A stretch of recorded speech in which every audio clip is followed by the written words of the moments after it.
Tales of Herding Gods, bab 1271-1280. Untuk melihat video selengkapnya, sahabat bisa kunjungi playlist yang telah Sabta Novel sediakan. Yuk mari, kita berimajinasi bersama dan masuk ke alur ceritanya.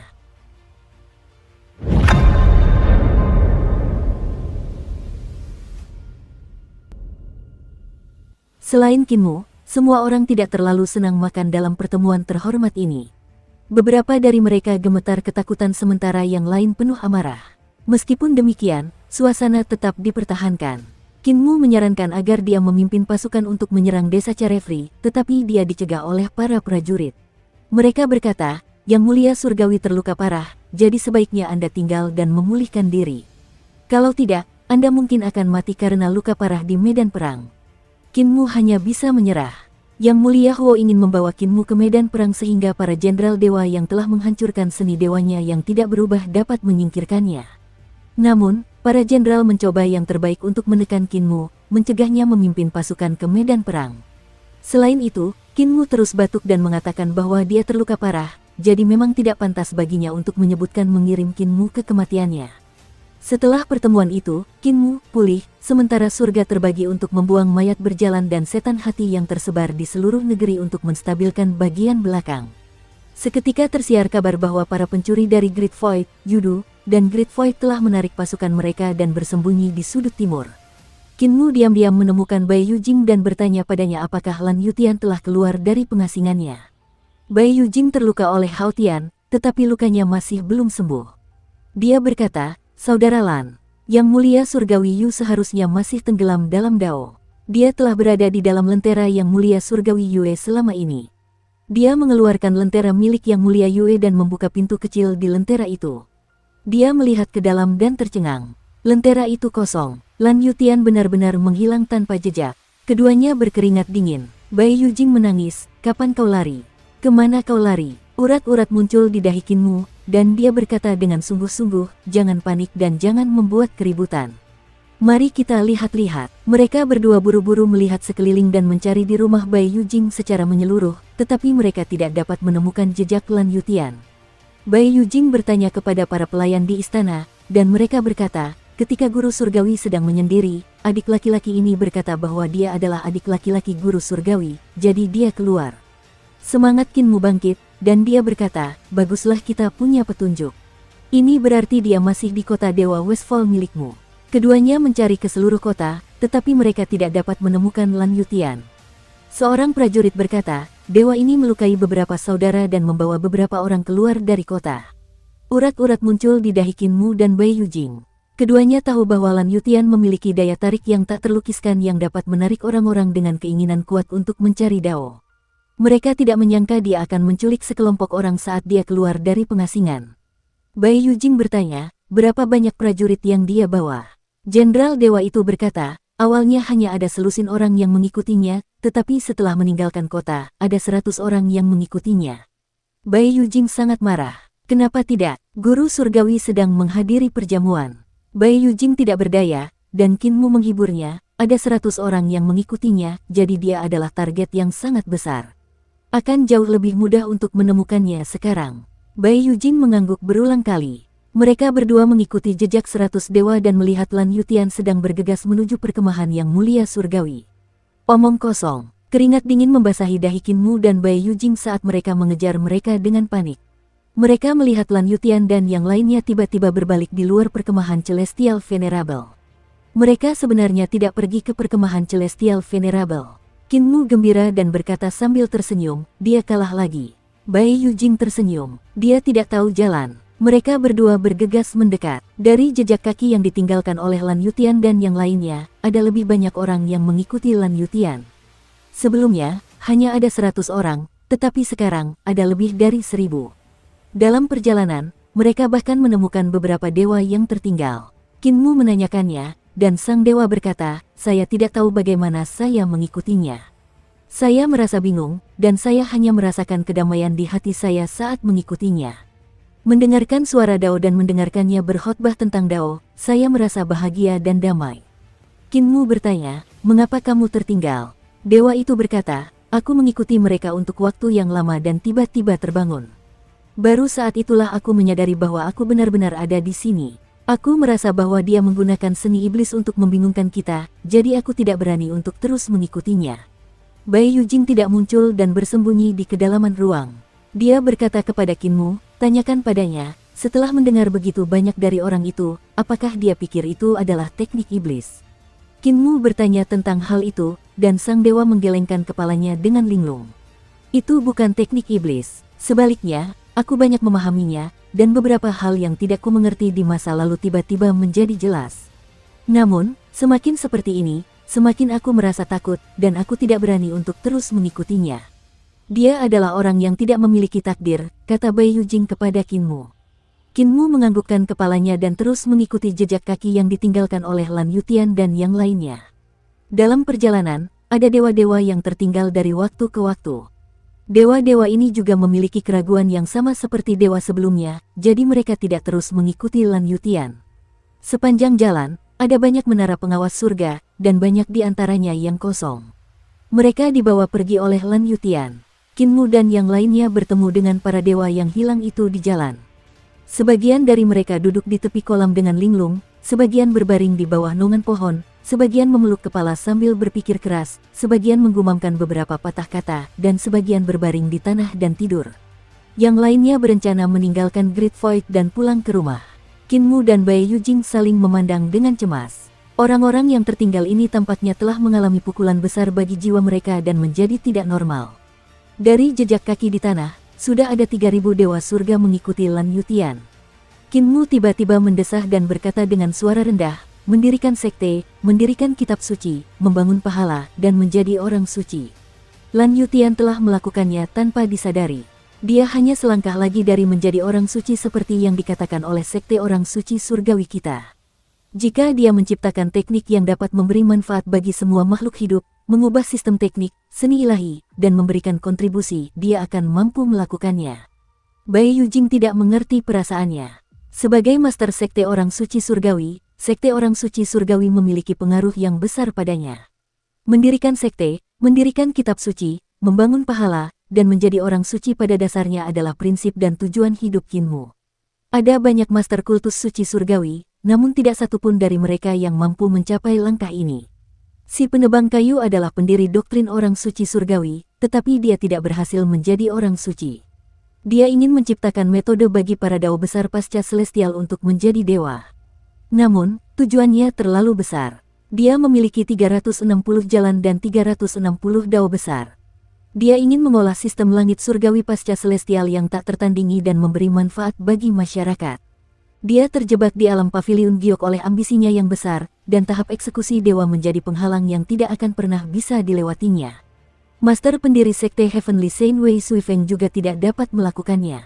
Dia telah menyerap pikiran Woodcutter dan mendirikan sekte untuk menegakkan ajarannya. Dia ingin memberikan kontribusi. Dia ingin mengungkap misteri sejarah, mengungkap hakikat pergantian dinasti, membasmi langit-langit ekstrateritorial, dan mengembalikan keadilan kepada dunia. Ini adalah jasa yang besar. Namun, tujuannya terlalu besar. Ia menjadi kaisar awan tak berujung, dan identitasnya terbongkar. Ia ditangkap dan dibawa untuk ditenggelamkan ke sungai bergelombang. Jika bukan karena Kinmu yang menyelamatkannya, ia mungkin masih akan terjebak di kapal hantu. Kinmu menggunakan kekaisaran perdamaian abadi sebagai kultusnya dan reformasi sebagai tulisannya. Dia ingin memberontak terhadap surga dan menggulingkan surga surgawi, menggunakan jasa ini sebagai jasa besar untuk menjadi orang suci. Dia juga ingin mengubah seni, jalur, dan keterampilan ilahi dunia, mengubah sistem kultivasi dunia dan meningkatkan jalur, keterampilan, dan seni ilahi.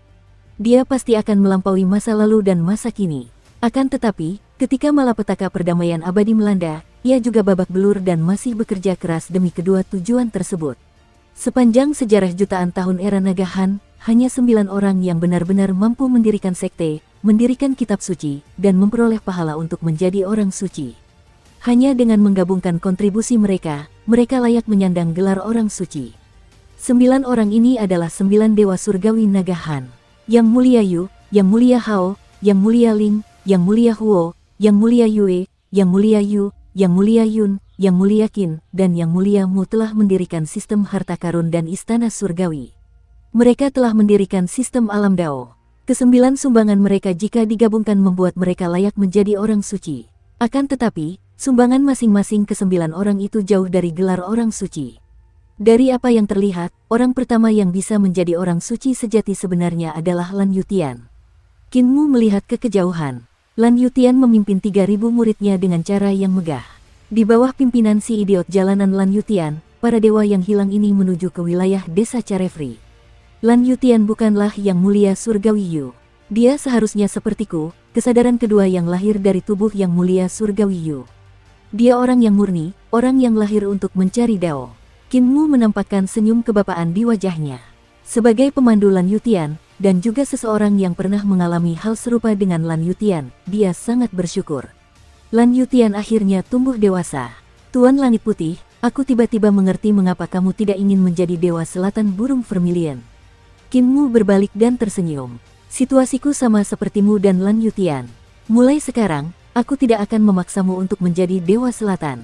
Ayo kembali. Bai Yujing tercengang. Mereka hendak mengejar Lan Yutian, jadi mengapa mereka berbalik sekarang? Yang mulia surgawi Yu, dia bukan lagi yang mulia surgawi Yu, sama sepertiku. Aku bukan Qin Fengqing, sama sepertimu. Kau bukan Dewa Selatan. Qin Mu tersenyum. Kita semua adalah makhluk hidup yang mandiri dan memiliki kesadaran yang mandiri. Di masa depan, aku akan menciptakan tubuh lain untuk mengenang yang mulia surgawi Yu, dan Lan Yutian juga akan mengembalikan jiwanya kepada yang mulia surgawi Yu. Dia menatap Bai Yujing dan berkata, aku juga akan menciptakan tubuh lain untukmu dan jiwa untuk menggantikan jiwa Dewa Selatan. Bai Yujing merasa lega dan tersenyum. Sekarang, kau adalah yang mulia surgawi yang sebenarnya. Qin Mu tidak bisa menahan tawa. Sekarang aku adalah yang mulia surgawi yang sebenarnya. Mungkinkah di matamu, aku bahkan bukan seorang yang mulia surgawi di masa lalu? Tuan Langit Putih, apa pendapatmu tentang 10 yang mulia surgawi di surga dibandingkan denganku? Bai Yujing berkata dengan tulus, kemampuan mereka jauh melampaui milikmu, tapi kemurahan hati mereka tidak sebesar milikmu. Qin Mu tertawa terbahak-bahak. Tidak heran si naga gendut suka mengibaskan ekornya. Kalau aku punya ekor, aku juga akan mengibaskannya. Bai Yujing tersenyum dan mengikutinya dengan cepat. Keduanya menoleh ke belakang, dan Lan Yutian yang tersesat memimpin 3.000 muridnya menuju jalan setapak yang dibangun oleh desa Carefree di Great Void. Sudah ada jenderal dewa yang memimpin ribuan pasukan ke sana. Qin Mu kembali ke kota Dewa Westfall dan tidak segera menciptakan tubuh jasmani lain untuk Bai Yujing. Dia berkata, saya dapat merekonstruksi jiwa dewa, dan saya juga dapat merekonstruksi tubuh jasmani. Namun, ada kelemahan besar dalam penggunaan visualisasi. Menggunakan jalur penciptaan untuk merekonstruksi tubuh jasmani akan menciptakan tubuh fana. Cara terbaik adalah menggunakan senjata dewa penciptaan. Mata Bai Yujing berbinar. Ada senjata dewa pencipta di surga. Ketika Qin Mu memikirkan istana penciptaan leluhur dan master istana penciptaan leluhur, Si Qiluo, dia merasa sakit kepala. Dia benar-benar tidak ingin melihat Si Qiluo lagi, jadi dia berkata, aku juga bisa membuat senjata dewa penciptaan, tetapi Eternal Peace tidak memiliki cukup banyak karya surgawi.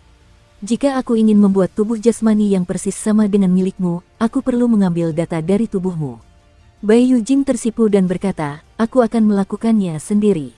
Aku belajar aljabar dari leluhur Dao selama beberapa waktu. Qin Mu menganggukkan kepalanya dan berkata dengan khawatir, menggambar data itu sangat merepotkan. Jika itu merepotkanmu, pencapaianku dalam aljabar tidak buruk. Selain itu, aku ahli dalam memasuki jalan melalui mimpi, jadi aku seharusnya bisa mempelajari tubuhmu secara menyeluruh dalam waktu singkat. Aku akan melakukannya sendiri. Urat-urat muncul di dahi Bai Yujing saat matanya membelalak. Qin Mu adalah orang yang selalu mengiyakan dan bingung. Gadis memang seperti ini, apa yang perlu dimarahi? Bahkan keberadaan seperti guru surgawi pun tidak terkecuali. Dia diam-diam meninggalkan negeri kehampaan besar tanpa memberitahu siapapun. Lagi pula, ada terlalu banyak orang yang ingin membunuhnya di tanah kekosongan besar, dan hampir setengahnya telah diduduki. Pada saat ini, Lan Yutian juga datang ke wilayah Kaisar Pendiri. Luka-luka Kaisar Pendiri belum pulih, tetapi dia tetap keluar untuk menyambut mereka secara langsung. Lan Yutian terus melakukan apa yang dia suka. Kaisar Pendiri sangat mengaguminya, jadi dia menyambutnya dengan hangat. Namun, dia tidak dapat menemukan jejak yang mulia surgawi Yu pada si gendut kecil ini. Ketika mereka bertemu di pertemuan kolam giok saat itu, Kaisar Pendiri sepenuhnya yakin dengan yang mulia surgawi Yu. Dia merasa bahwa jika Yang Mulia Surgawi Yu masih hidup, dia akan tunduk, tidak lagi memiliki ambisi untuk menguasai dunia. Pada saat itu, Yang Mulia Surgawi Yu benar-benar memiliki sikap dan perilaku penguasa dunia. Selain reputasinya, keberuntungannya, dan kemurahan hatinya, Kaisar Pendiri jauh lebih rendah. Akan tetapi, sang Kaisar Pendiri sama sekali tidak dapat melihat si gendut kecil ini. Dia hanya bisa melihat hati Dao yang jernih dari Lan Yutian, hasrat yang kuat untuk memperoleh pengetahuan, dan keingintahuan yang tak terbatas. Lan Yutian saat ini dan Yang Mulia Surgawi Yu di masa lalu sebenarnya adalah dua orang yang berbeda. Tentu saja, Lan Yutian yang sekarang sedikit lebih gemuk dibandingkan dengan Yang Mulia Surgawi Yu yang dulu, dan wajahnya juga tembam. Lebih jauh, ketika Kaisar Pendiri dan Lan Yutian berbicara, Lan Yutian tidak pernah berbicara tentang tren umum dunia. Dia hanya berbicara tentang semua jenis bahasa Dao yang tidak memiliki makna, dan dia berbicara tentang hal-hal yang membingungkan. Namun, jika seseorang mendengarkan dengan saksama, mereka akan menemukan bahwa hal-hal yang dibicarakannya semuanya adalah Dao besar yang mendalam. Bahkan Kaisar Pendiri terpesona olehnya. Yang Mulia, apakah menurutmu Yang Mulia Surgawi Yu berpura-pura tidak tahu? Yan Yunxi bertanya setelah mengamati Lan Yutian selama beberapa hari. Kaisar Pendiri menggelengkan kepalanya dan mendesah. Dulu, Yang Mulia Surgawi Yu memiliki hati untuk mendominasi dunia, dan dia memiliki ambisi besar untuk memperluasnya. Namun, Lan Yutian saat ini hanya memiliki hati untuk mencari jalan, dan dia tidak memiliki gangguan. Dia murni dan polos. Dia tidak bertingkah bodoh, dia memang seperti ini sejak awal. Dia tidak bodoh, tetapi semua kebijaksanaannya digunakan untuk mencari akhir dari Dao besar. Yan Yunxi tercengang. Semua kebijaksanaannya digunakan untuk mencari Dao. Di dunia ini, hanya ada sedikit orang yang begitu murni. 10 Yang Mulia Surgawi itu cerdas, tetapi mereka haus kekuasaan. Sebagian besar pengalaman hidup mereka adalah dalam hal kekuasaan. Yang Mulia Surgawi Yu cerdas, dan setengah dari kecerdasan Yang Mulia Surgawi Yu digunakan untuk mengonsolidasikan kekuatan dunia dan mengembangkan ras-ras pasca celestial. Kaisar Pendiri mondar-mandir dan berkata dengan tenang, saya juga pintar, tetapi saya juga perlu mempertimbangkan benar dan salah. Wen Tiange pintar, Wen Tiange khawatir tentang reformasi dan kehidupan orang-orang di dunia. Yang Mulia Surgawimu juga pintar, tetapi kecerdasannya sebagian besar digunakan untuk mencari jalan bertahan hidup bagi orang-orang di dunia. Tidak banyak orang yang murni seperti Lan Yutian, tetapi pasti ada. Hanya orang seperti itu yang dapat membiarkan era ini maju. Yan Yunxi menatap Lan Yutian, yang tengah memahami jalan, keterampilan, dan seni ilahi, menyampaikan ajarannya kepada para pengikutnya. Banyak orang di desa Carefree dan para ahli penciptaan tertarik padanya, dan mereka tanpa sadar mengikutinya. Pada saat itu, ia memiliki lebih dari 5.000 pengikut. Yan Yunxi ragu-ragu, Lan Yutian ada di sini, kita harus. Seharusnya dia. Kaisar Pendiri berkata sambil tersenyum, untuk orang seperti dia, kita bisa memberinya sumber daya apapun yang dia inginkan dan memenuhi permintaannya. Dia bisa pergi kemanapun dia mau, tidak perlu peduli padanya.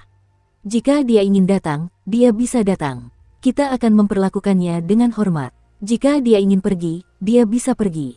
Kita tidak harus membuatnya tinggal. Yan Yunxi mengangguk dan berkata, jika dia ingin mengambil para dewa dari desa bebas riang. Kalau begitu, biarkan saja mereka pergi. Kaisar Pendiri berkata, di masa depan, orang-orang ini akan kembali.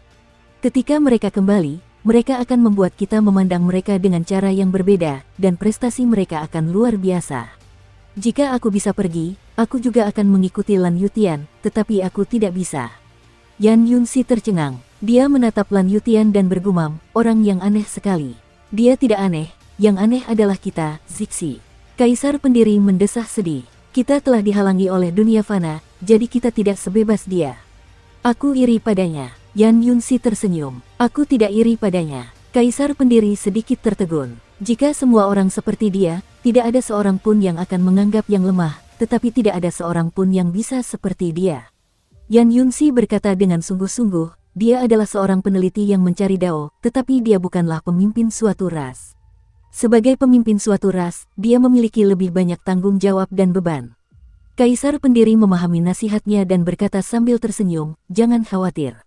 Meskipun aku iri padanya, aku tidak akan menjadi seperti dia. Aku punya tanggung jawab. Munculnya orang-orang seperti kita adalah untuk memungkinkan orang-orang seperti Lan Yutian mencari Dao tanpa gangguan apapun. Kinmu berjalan keluar dari tanah kekosongan besar dan tidak berjalan jauh sebelum tiba di pintu masuk. Dia menoleh ke belakang dan melihat tanah kehampaan besar di bawah kakinya. Kekosongan yang runtuh hancur, dan tanah kekosongan besar terekspos ke langit. Mereka tidak dapat mempertahankannya, jadi mereka hanya dapat mengandalkan jembatan kekosongan untuk mengulur waktu. Namun, mereka tidak tahu berapa lama mereka dapat mengulur waktu. Dari pintu masuk Great Void hingga ke surga, dibutuhkan waktu beberapa bulan dengan kekuatan kakinya. Geografi Great Void sangat istimewa, dan mustahil menggunakan jembatan spirit energi mutual shift untuk mengirimkan pasokan. Oleh karena itu, pasukan surga akan membutuhkan waktu setengah tahun hingga 1 tahun untuk tiba di sini. Namun, bagi Celestial Venerable, mereka hanya membutuhkan beberapa hari untuk bepergian dengan kecepatan penuh sebelum mereka dapat langsung menuju Great Void. Ini berbahaya. Di masa lalu, Kaisar Pendiri dapat menggunakan keamanan surga untuk mengancam yang mulia surgawi lainnya karena surga terlalu jauh dari kekosongan besar. Akan butuh waktu lama bagi yang mulia surgawi untuk bepergian bolak-balik. Dan sekarang, perjalanannya jauh lebih singkat. Tanah kekosongan besar bisa menghadapi bahaya kehancuran kapan saja. Menjaga jembatan Void masih membutuhkan yang mulia surgawi Yue. Lagi pula, 3 ruangan di sisi lain jembatan Void diciptakan olehnya. Kinmu mengerutkan kening. Luka-luka yang mulia Yue belum sembuh, dan kakinya patah. Kinmu tidak tega membiarkannya menghadapi bahaya seperti itu. Taisi mungkin bisa menyembuhkan luka Dao yang mulia Yue, tetapi kondisi Taisi pasti sangat sulit. Selain itu, dia belum lahir. Dia mengerutkan kening. Dewa kuno Taisi telah dipenjara di Aula Matahari Cerah oleh Primordium Agung Kaisar Surgawi selama bertahun-tahun, dan dia menjadi sangat berhati-hati. Pada saat yang sama, dia juga sangat sekuler. Dia pasti akan menggunakan ini sebagai ancaman dan menawarkan kondisi yang tidak dapat diterima Kinmu. Hampir mustahil membujuknya untuk datang dan menyembuhkan yang mulia surgawi Yue. Aku harus pergi ke istana leluhur dan melihat apakah keterampilan medis kakek apoteker saat ini dapat menangani cedera Dao. Kinmu telah mengambil keputusan. Dia mengeluarkan lentera milik yang mulia Yue dan berjalan menuju surga. Dengan lentera ini, dia akan dapat mencapai surga dalam beberapa hari. Dalam perjalanan menuju surga, hatinya tiba-tiba tergerak. Aku ingin tahu bagaimana kabar Kaisar Agung. Kaisar Agung dan Yang Mulia Hao sama-sama terluka, dan lukanya jelas tidak lebih ringan dari Yang Mulia Hao. Bahkan, lukanya lebih parah. Nyonya Surgawi Qiang juga terluka parah, dan lukanya tidak kalah dengan luka Kaisar Agung. Tidak ada kekosongan tertinggi di kekosongan besar, hanya di dunia luar. Begitu aku berada di dunia luar, jejak surgawi kesadaran agung Kaisar Agung di kekosongan tertinggi akan dapat turun. Kultivasi kesadaranku seharusnya pulih dengan cepat, tetapi luka Dao di tubuhku mungkin akan sembuh dengan mudah dalam waktu singkat. Tunggu sebentar, Kinmu tiba-tiba menjadi waspada. Mengapa aku tiba-tiba teringat Kaisar Agung? Ada alasannya, dan begitu pula pikiranku. Kesadaranku sekarang adalah salah satu dari sedikit praktisi kuat di dunia. Alasan mengapa aku tiba-tiba memiliki pikiran ini mungkin. Sudut matanya berkedut, dan dia segera menyadari bahwa dia tanpa sadar telah menyimpang dari jalan menuju surga. Satu-satunya hal yang dapat memengaruhi penilaiannya dan menyebabkan dia menyimpang dari jalan menuju surga tanpa dia sadari adalah keberadaan yang kesadarannya jauh di atas dirinya. Kinmu segera mengambil keputusan dan mengeksekusi lentera milik Celestial Venerable Yue. Kekuatan di dalam lentera itu meledak dan berubah menjadi untaian cahaya yang panjangnya puluhan mil. Dia belum mengolah Dao ruang milik Celestial Venerable Yue, juga belum menerima ajaran dari Celestial Venerable Yue atau Bai Yujing. Dia hanya mengandalkan pengalamannya sendiri. Oleh karena itu, panjang dan kekuatan untaian cahaya itu tidak sehebat saat Bai Yujing mengeksekusinya. Setelah lentera itu diaktifkan, alis Kinmu berkedut. Dengan 2 kali hentakan, peti mati permaisuri surgawi dan Nyonya Yuanmu terbang keluar. Dengan 2 kali hentakan, peti mati itu terbuka. Kesadarannya meledak, dan 2 dewa kuno yang tampak hampir identik itu melangkah maju. Mereka melangkah keluar dari peti mati mereka, dan lengan baju mereka berkibar tertiup angin saat cahaya ilahi mengalir. Pada saat yang sama, dia menggunakan kesadarannya untuk mengendalikan 2 dewi reruntuhan akhir dan melihat sekelilingnya dengan waspada. Meskipun kekuatan pertempuran kedua dewi reruntuhan akhir tidak dapat mencapai tingkat Kaisar Surgawi, Primordium Agung, dan Adipati Langit, Pangeran Bumi, dan Ibu Pertiwi, kemampuan mereka berada di atas keempat dewa kuno. Setelah Kinmu menggunakan kesadarannya untuk mengendalikan permaisuri surgawi dan tubuh jasmani saudara perempuannya, mata vertikal di jantung alisnya terbuka, dan telur Taisi terbang keluar. Dia mengangkat tangan kanannya dan mengangkat telur besar itu dengan 1 tangan. Dari saat dia sadar sampai saat dia menyelesaikan semua ini, semuanya dilakukan dalam sekejap. Kaisar Agung, keluarlah dan bernegosiasi. Kinmu menyapu kesadarannya dan berkata dengan sungguh-sungguh. Ruangan itu sunyi, tempat ini jauh dari surga dan kehampaan besar. Tidak ada surga di atas maupun bumi di bawah. Baik dari surga ataupun dari Great Void, jaraknya semua hampir sama. Jarak ini tepatnya merupakan titik pusat yang dipilih Kaisar Agung untuk membunuh Yang Mulia Surgawi Hao. Kaisar Agung membuat mustahil bagi Yang Mulia Surgawi Hao untuk lolos dari kekosongan besar, dan mustahil pula baginya untuk lolos dari kekosongan besar. Dan sekarang, jarak yang ditempuh Kinmu membuatnya mustahil baginya untuk melarikan diri kembali ke Great Void atau surga surgawi. Ketika Kinmu berbicara, dia tidak mengatakan apapun untuk waktu yang lama. Kinmu mencibir. Tepat saat dia hendak menuju surga di bawah pengawalan permaisuri surgawi dan saudara perempuannya, dia tiba-tiba mendengar tangisan mengerikan datang dari ruang gelap. Ada juga suara-suara sedih. Kaisar Agung, keluarlah dan temui aku. Kenapa kau bersikap misterius? Kinmu mencibir dan melihat seberkas cahaya datang dari ruang gelap. Seberkas cahaya itu semakin dekat. Itu adalah seorang pria dan wanita aneh yang mengenakan pakaian berwarna-warni yang membawa peti mati di langit. Wajah para pria dan wanita itu diolesi kosmetik, dan wajah mereka seputih salju. Namun, bintik-bintik hitam dioleskan di pipi mereka, dan mata ikan mereka yang mati terbuka. Tidak ada pupil di mata mereka, dan semuanya putih. Ada juga pria dan wanita berpakaian hijau yang meniup terompet mereka. Musik mereka suram dan menyedihkan, menyebabkan orang-orang meneteskan air mata saat mendengarnya. Ini adalah prosesi pemakaman. Hanya saja tidak ada bintang di angkasa yang luas ini. Untuk prosesi pemakaman seperti itu yang tiba-tiba muncul, pakaian mereka sangat aneh sehingga membuat rambut orang-orang berdiri tegak. Yang muliamu, lihatlah nama yang tertulis di peti mati itu. Suara Taisi terdengar dari dalam telur. Kinmu mencibir dan berkata dengan keras, Kaisar Agung, kau tidak bisa melakukan apapun padaku, jadi kau membuat hal-hal yang tidak berguna ini menjadi bahan tertawaan. Jika kau menginginkan peti mati, aku punya dua. Semuanya peti mati kelas atas. Prosesi pemakaman berhenti, dan para pria dan wanita yang tampak aneh itu menoleh untuk melihatnya. Mereka berkata serempak, peti mati kalian berisi saudara perempuan permaisuri surgawi yang dikuburkan, dan mereka sudah memiliki seorang tuan. Peti mati kami siap untuk menguburkan Yang Mulia Surgawimu. Kinmu tertawa terbahak-bahak. Kaisar Agung, berhentilah bersikap misterius. Tunjukkan dirimu. Yang Mulia Surgawimu, aku sudah lama muncul, tetapi kamu tidak menyadarinya. Suara agung terdengar, dan barulah Kinmu melihat bayangan yang sangat besar duduk di ruang gelap di depannya. Karena tidak ada cahaya bintang di ruang itu, bayangan itu tidak dapat meneranginya. Bayangan hitam yang sangat besar itu duduk di sana tanpa kepala di lehernya. Tiba-tiba, kaki Kinmu bergetar, dan dia menundukkan kepalanya untuk melihat.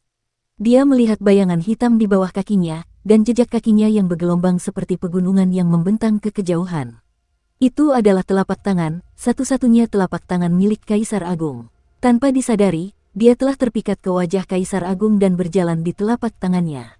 Yang Mulia Surgawimu, kau ingin bernegosiasi. Bicara tentang apa? Sebuah suara agung terdengar dari tubuh Kaisar Agung yang tanpa kepala. Raksasa kuno ini duduk di angkasa. Meskipun ia tidak memiliki kepala, meskipun ia kehilangan lengan, meskipun ia penuh luka, ia tetap hidup dan sangat kuat. Selama surga kesadaran agung tertinggi yang bersemayam di kekosongan tertinggi masih ada, dia tidak akan pernah mati. Suaranya dipenuhi dengan nada dingin dan ejekan. Yang Mulia Surgawimu, jangan lupa apa yang kau janjikan padaku. Aku sudah melakukan apa yang kau janjikan. Kau harus mengembalikan batu asal Taichu kepadaku. Kembalilah. Aku akan membiarkanmu hidup. Tidak akan kembali. Aku akan mengizinkanmu menghadiri pemakamanmu hari ini. Kinmu merasa sedikit bersalah. Meskipun dia telah memikirkan segala macam skenario ketika Kaisar Agung menginginkan batu asal Taichu dan bahkan memikirkan segala macam tindakan balasan, dia masih merasa sedikit lemah ketika menghadapi penguasa tak terkalahkan dari era primordial ini. Kaisar Agung, kesepakatan kita adalah menghentikan Yang Mulia Surgawi Hao dan mencegahnya turun ke kekosongan besar. Apakah Anda sudah melakukannya? Kinmu mengangkat kepalanya dan menatap tubuh Kaisar Agung yang tanpa kepala. Dia berkata dengan keras, kamu tidak melakukannya. Yang Mulia Surgawi Hao masih tinggal di kekosongan besar, aman dan sehat. Dia sangat bahagia di sana. Karena kamu tidak menyelesaikan perjanjian, beraninya kamu meminta batu asal Taichu. Kaisar Agung berkata dengan dingin, aku telah melukai Hao Tian, dan lukanya tidak akan sembuh selama lebih dari 100.000 tahun. Dia sekarang lumpuh, dan tidak ada gunanya baginya untuk tetap berada di kekosongan besar. Tidak peduli apapun hasilnya, kau telah mencapai tujuanmu. Serahkan batu asal Taichu. Qin Mu mencibir. Dia diselamatkan oleh dewa kuno kelahiran telur lainnya, Taisu, dan dia telah memulihkan 9 istana surgawi. Beranikah kau mengatakan dia cacat? Kau tidak memenuhi janjimu. Kamu bisa pergi ke pemakamanmu sekarang. Kaisar Agung berkata dengan acuh tak acuh, munculnya Taisu adalah sebuah kecelakaan. Aku telah melakukan apa yang kujanjikan padamu, tetapi kau mengingkari janjimu. Aku akan mengirimmu ke kuburan untuk mengambil batu asal dari mayatmu. Itu akan 10.000 kali lebih mudah daripada melawan Yang Mulia Surgawi Hao. Qin Mu mencabut jepit rambut Celestial Venerable Ling dengan suara mendesing dan tertawa. Kaisar Agung, jangan lupa bahwa seni ilahi Celestial Venerable Ling yang tidak berubah melawan kemampuanmu. Kau ingin mati bersamaku, saling menghancurkan. Hahaha, Celestial Venerable Mu, kamu terlalu memikirkan dirimu sendiri dan Celestial Venerable Ling. Sebuah suara datang dari dada Kaisar Agung, dan dia berkata dengan santai, dalam pandanganmu yang sangat sempit, kamu mungkin berpikir bahwa seni ilahi Yang Mulia Surgawi Ling mampu menahanku. Begitu kamu mempelajari seni ilahi Yang Mulia Surgawi Ling, kamu dapat menawar denganku. Kamu mungkin berpikir bahwa kamu dapat mengandalkan telur dewa kuno untuk mendukungmu dan membuatmu berbicara dengan riang denganku. Kamu salah. Raksasa yang tak tertandingi itu berdiri dan memegang Qin Mu di telapak tangannya. Dia membawa tubuh jasmani telur Taisi dan saudara perempuan permaisuri surgawi serta prosesi pemakaman, berjalan melalui ruang yang tak berujung. Anda salah besar. Bukan hanya kamu yang salah, tapi Yang Mulia Yun dan Yang Mulia Ling juga salah. Langkah kakinya sangat besar, dan saat dia berjalan, kecepatannya berkali-kali lipat lebih cepat daripada peredaran bintang. Ruang di bawah kakinya terus-menerus runtuh. Di mana para pahlawan sejak zaman dahulu? Mereka semua adalah ilusi. Yang Mulia Yun sudah meninggal, Yang Mulia Ling terperangkap oleh seni ilahinya sendiri, dan Kaisar Taichu juga dibawa pergi olehku. Reinkarnasinya hanya berani menjadi pengecut. Apakah menurutmu Yang Mulia Yun membunuhku? Apakah Yang Mulia Ling membunuhku? Sayang sekali mereka semua sudah meninggal. Hanya aku yang masih di sini. Aku tinggal di surga kesadaran yang agung. Kalian semua berusaha keras untuk memukuliku sampai mati, tetapi yang kalian lukai hanyalah sebagian dari diriku. Kalian sama sekali tidak dapat melukai sumberku. Kau masih mengira aku takut pada seni ilahi Ling Tianzun yang tidak berubah. Kau mengira aku takut pada seorang adik perempuan dari permaisuri surgawi, seorang dewa kuno dalam telur. Meskipun dia tidak memiliki kepala, Qin Mu merasakan sepasang mata dingin menatapnya. Mereka sedang melihat telur Taisi, permaisuri surgawi dan tubuh fisik Nyonya Yuanmu. Tatapan matanya penuh dengan ejekan. Menghadapi eksistensi seperti Kaisar Agung, tekanannya terlalu besar. Di tangan Qin Mu, telur Taisi berbisik, Yang Mulia Surgawimu, berdasarkan pengalamanku yang ditindas oleh Kaisar Surgawi Taichu selama bertahun-tahun, aku akan memberimu peringatan, akui kekalahan. Taisi berkata dengan sungguh-sungguh, aku benar-benar tidak bisa mengalahkannya. Aku sama sekali tidak bisa mengalahkannya. Saat itu, di antara 5 tambang besar istana leluhur, 3 dari 5 telur digali oleh para ahli penciptaan. Tai telah melarikan diri sejak lama, dan Taiji meninggalkan tambang palsu untuk melarikan diri.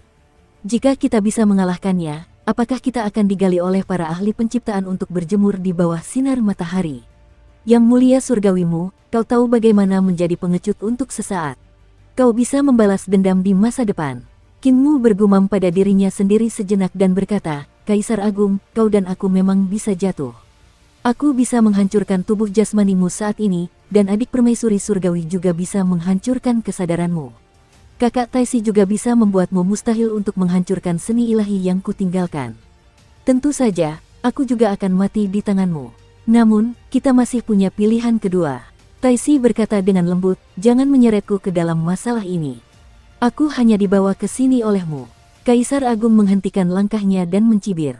Yang Mulia Surgawimu, aku mengakui bahwa kau memiliki kemampuan ini, dan aku juga mengakui bahwa orang di dalam telur itu memiliki kemampuan ini. Namun, jika pilihan keduamu tidak memuaskanku, aku akan mengorbankan tubuh ini agar kau mati di tempat. Qin Mu menghela napas lega dan berkata dengan serius, aku bisa memberimu setengah dari batu asal Taichu yang kumiliki. Kau hanya menyelesaikan setengah dari tugas untuk menghentikan Yang Mulia Surgawi Hao, jadi demi keadilan, aku hanya bisa memberimu setengahnya.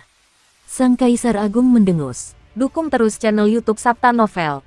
Qin Mu buru-buru berkata, Kaisar Agung, apakah menurutmu pantas membunuhku dan mengubur tubuhmu yang terkuat dalam sejarah? Kaisar Agung mencibir, menurutku itu sepadan. Tubuh jasmani Ming Fang Yuku dihancurkan oleh pedang Kaisar pendiri Qin Ye karenamu. Kali ini, kepala tubuh jasmaniku hilang, begitu pula lenganku. Apakah menurutmu aku masih tidak sanggup berpisah dengan tubuh jasmani ini? Menggunakan tubuh yang rusak ini untuk menukar nyawamu dan mendapatkan batu asal Taichu adalah hal yang sepadan. Qin Mu tertawa terbahak-bahak. Dengan batu asal Taichu dan tanpa Kaisar Agung yang tak tertandingi dari para ahli penciptaan, apa gunanya mendapatkan batu asal? Bagaimana dengan ini, Kaisar Agung? Aku tidak akan menawar denganmu. Aku akan memberimu 3/4 batu asal Taichu di jantung alisku, dan aku hanya akan meninggalkan seperempatnya. Berikan aku hati yang mulia surgawi Hao sebagai gantinya. Sang Kaisar Agung bergumam pada dirinya sendiri. Qin Mu tersenyum dan berkata, aku melihatmu mengambil jantung Celestial Venerable Hao dengan mataku sendiri. Kau tidak menghancurkan harta karun ini, kan? Itu tidak terlalu berguna untukmu. Menggunakannya untuk menukar seperempat dari batu asli masih merupakan kentunganmu. Kaisar Agung menghitung sejenak, dan sebuah jantung besar terbang keluar dari kehampaan, berdetak terus-menerus. Itu adalah jantung dewa, jantung seorang yang mulia surgawi. Qin Mu membuka mata ketiganya dan mengalirkan kekuatan sihirnya. Kristal berbentuk segi 6 perlahan terbang keluar dari tengah alisnya. Setelah beberapa saat, Qin Mu mengangkat tangannya dan meraih batu asal. Kaisar Agung berkata, kamu tidak memiliki kekuatan sihir untuk membelah batu asal, berikan padaku. Qin Mu mengabaikannya dan menghunus pedangnya. Batu asal Taichu terpotong oleh pedangnya dengan suara berdenting. Jantung sang Kaisar Agung berdebar kencang. Qin Mu melemparkan 3/4 batu mentah itu kepada Kaisar Agung dan menyimpan seperempatnya lagi. Ia menyapu hati yang mulia surgawi Hao dengan kesadarannya dan berkata, selamat tinggal. Kaisar Agung tertawa terbahak-bahak dan meletakkan batu asal di lehernya. Kesadarannya yang sangat padat meledak dan berputar di sekitar batu asal. Batu asal itu memvisualisasikan dan langsung meledak dengan energi tak terbatas yang melampaui jumlah energi yang dapat dilepaskan Qin Mu saat mengendalikan batu asal. Kepala Kaisar Agung benar-benar terbentuk dengan cepat. Tidak butuh waktu lama sebelum tubuh jasmani terkuatnya pulih dari luka-lukanya dan menumbuhkan kepala dan lengan. Ekspresi Qin Mu tampak muram. Di bawah perlindungan permaisuri surgawi dan tubuh jasmani saudara perempuannya, dia membawa telur itu pergi. Telur Taisi berbisik, seberapa kuat Kaisar Agung saat dia mendapatkan batu asal. Aku tidak tahu, namun, untuk menyingkirkan Kaisar Agung, semua dewa kuno bekerja sama. Pada akhirnya, Raja Dewa Gong Yun lah yang menghancurkan batu asal Taichu di jantung alisnya. Qin Mu menyingkirkan tubuh fisik permaisuri surgawi dan saudara perempuannya dan merenung. Meski begitu, Kaisar Agung tidak mati. Hanya ketika Yang Mulia Surgawi Yun berkomplot melawannya, tubuh fisiknya akhirnya terbunuh. Taisi terdiam sejenak sebelum berkata, kalau begitu, sekarang dia sudah memiliki batu asal, apakah ada yang bisa menaklukkannya? Qin Mu membalik telapak tangannya, dan batu mentah itu muncul di telapak tangannya. Dia menatapnya dan berkata dengan suara rendah, ya, batu mentah di tanganku belum lengkap sejak awal. Bagian yang kuberikan kepada Kaisar Agung hanya mengambil setengah dari batu aslinya. Kaisar Agung belum berada di puncaknya. Orang itu masih bisa menahannya. Perdana Menteri dalam telur itu sedikit terkejut, tetapi Qin Mu tidak mengatakan siapa orang itu. Sebaliknya, dia memasukkan telur itu kembali ke tanah Katakin. Sehari kemudian, Qin Mu tiba di gerbang surgawi utara di surga. Di luar gerbang surgawi utara, pasukan besar yang dibentuk oleh para iblis siap berangkat. Di depan ada istana surgawi yang gelap yang sepenuhnya diselimuti kegelapan. Bahkan cahaya pun tidak dapat membubarkan kegelapan. Yang Mulia Surgawi Mu, pemilik istana surgawi gelap itu adalah leluhur iblis Mahakala dari alam primordial. Ketika dia melihat Qin Mu, dia bergegas datang untuk menyambutnya. Qin Mu tidak memasuki istana surgawinya yang gelap. Sebaliknya, dia berdiri di luar dan bertanya, Mahakala mau kemana? Meskipun Mahakala memiliki dendam terhadapnya, ia tetap memperlakukannya dengan hormat dan cukup sopan. Ia berkata, Yang Mulia Surgawi, surga surgawi telah mengirimkan perintah agar saya bergegas ke tanah kekosongan besar. Saya mendengar bahwa gelombang setan telah meletus di sana, mendatangkan malapetaka di dunia dan menyebabkan setan-setan di hati saya menari-nari liar. Karena saya adalah leluhur para setan, saya memiliki cara untuk menahan setan-setan di hati saya, maka surga surgawi memerintahkan saya untuk memadamkan pemberontakan. Qin Mu bergumam pada dirinya sendiri sejenak. Sebagai eksistensi alam tahta kaisar di alam primordial, kultivasi dan kemampuan Mahakala sangat tinggi. Selain itu, ia adalah leluhur ras iblis yang lahir di Yudu. Ia lahir dengan sifat iblis dan ki iblis Yudu, jadi ia memiliki kemampuan luar biasa melawan iblis di jantung kekosongan besar. Langit dan bumi telah mengirimnya ke negeri kehampaan besar karena mereka melihatnya sebagai iblis di antara iblis. Mahakala mengamati ekspresi Kinmu. Setelah beberapa saat, dia berkata, "Yang mulia surgawi, Anda tahu tanah kekosongan besar seperti punggung tangan Anda. Saya sedang dalam perjalanan ke sini, bolehkah saya tahu apa yang ingin Anda ajarkan kepada saya?" Kinmu berkata, "Memang ada nasihat. Kau hanya perlu berhadapan dengan beberapa iblis hati di belakang, tidak perlu pergi ke garis depan." Putra Surgain sedang melawan Putra Yudu di Void besar. Putra Yudu itu memiliki kemampuan yang luar biasa, dan kau tidak sebanding dengannya. Jika kau pergi ke garis depan, kau pasti akan terluka. Mahakala mengucapkan rasa terima kasihnya dan berkata, "Saya akan mengingat kata-kata yang mulia surgawi." Kinmu mengangguk dan melihatnya membawa pasukan iblis pergi. Tidak lama kemudian, Kinmu tiba di istana surgawi yang mulia Xiao. Murid yang menjaga gerbang itu segera menemukan Celestial Venerable Xiao dan mempersembahkan Taichu Origin Stone. Celestial Venerable-mu memerintahkanku untuk memberikan harta karun ini kepada Celestial Venerable, dengan mengatakan bahwa itu adalah sesuatu yang kupinjam saat itu. Sekarang setelah dikembalikan ke pemilik aslinya, kuharap Celestial Venerable tidak tersinggung. Yang mulia Xiao memegang batu asal dan berkata dengan heran, dia benar-benar memiliki hati yang baik dan bersedia mengembalikan harta ini kepadaku. Mungkinkah bocah nakal ini telah tercerahkan? Celestial Venerable Xiao juga sangat senang karena telah mendapatkan kembali Origin Stone. Dia menyimpannya dan berkata sambil tersenyum, namun, dia masih mengurangi sebagiannya. Dia masih memiliki beberapa motif egois. Apa yang dia curi saat itu bukan hanya ini. Di mana Celestial Venerable-mu? Murid itu berkata, "Yang mulia surgawimu telah pergi." Sebelum dia pergi, Yang mulia surgawimu memintaku untuk memberitahu Anda bahwa Kaisar Agung telah bangkit dan mengambil batu-batu mentah yang tersisa darinya. Wajah Xiao yang mulia surgawi sehitam besi. Sambil menjabat tangannya, dia melemparkan batu asal di tangannya dan memarahi dengan marah. "Aku bertanya-tanya bagaimana orang ini bisa begitu baik, tetapi ternyata dialah yang memancing malapetaka kepadaku. Bajingan, sialan, bunuh semua 9 generasi." Dia begitu marah hingga dia tertawa dan mengomel tanpa henti. Murid itu menundukkan kepalanya, tidak tahu cara apa yang telah digunakan Yang mulia surgawimu hingga membuat gurunya begitu marah. Yang mulia Xiao berdiri dan melangkah maju mundur dengan ekspresi muram. Dia berjalan ke batu asal Taichu dan ragu-ragu sejenak sebelum mengambilnya. Dia harus mendapatkan batu asal Taichu apapun yang terjadi. Bahkan jika dia harus bertarung dengan Kaisar Agung, dia tidak akan ragu. Kinmu telah mengirim sisa batu mentah itu karena dia ingin menciptakan konflik antara dirinya dan Kaisar Agung. Dia ingin menggunakannya untuk menekan Kaisar Agung. Meskipun dia telah mengetahui rencana Kinmu, dia tidak punya pilihan selain melawan Kaisar Agung sesuai keinginan Kinmu. "Bajingan, kau berencana melawanku. Kejam sekali, jahat sekali." Yang mulia Xiao tiba-tiba tertawa dan melambaikan tangannya untuk mengusir murid itu. Dia berkata dengan suara rendah, "Batu asal Taichu harus dikumpulkan apapun yang terjadi." Namun, ketika batu asal hancur, batu asal lainnya tidak dapat ditemukan. Batu asal ini pasti telah jatuh ke tangan teman-teman lama itu. Mereka juga merencanakan sesuatu terhadapku, tidak ingin aku menjadi Taichu yang sebenarnya dan membatasi kekuatanku. Dia mengangkat kepalanya, dan tatapannya berkedip. Dia berkata dengan suara rendah, "Taichu yang sebenarnya setara dengan kekuatanku dan kekuatan Kaisar Agung. Bagaimana bisa dibatasi oleh sistem harta karun ilahi dan istana surgawi belaka? Bagaimana bisa dibatasi oleh alam surgawi belaka? Sayang sekali sebagian kekuatan batu asal dan kesadaran adalah milik para penguasa penciptaan dan Kaisar Agung. Bahkan jika aku menemukan semua batu asal, aku tidak akan bisa mencapai kesempurnaan. Kaisar Agung bahkan bersekongkol melawanku dan membuat para penguasa penciptaan mengorbankan aku, memotong metode pemurnian batu asal untuk menyerap kekuatannya. Dia tidak bisa membiarkanku tumbuh menjadi Taichu yang sebenarnya. Saya telah memikirkan solusinya selama bertahun-tahun, dan saya telah menemukan cara untuk membunuh semua penguasa penciptaan dan membiarkan kesadaran mereka kembali ke surga dan bumi." Yang mulia Xiao memandang batu asal di tangannya. Menangkap Kaisar Agung, memurnikan Kaisar Agung dan surga kesadaran agung, ini adalah yang kedua.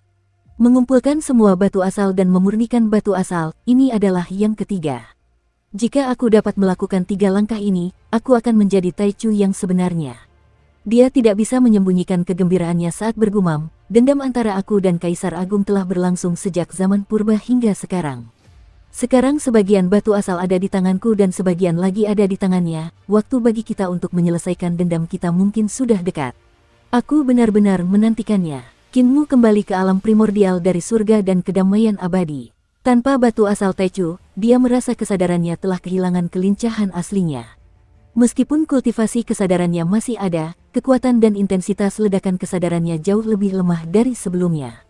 Semakin lama aku menggunakan batu asal Taichu untuk berkultivasi, semakin dalam pula hubunganku dengan Kaisar Langit Taichu. Mungkin tidak ada salahnya memberikan batu asal ini begitu saja.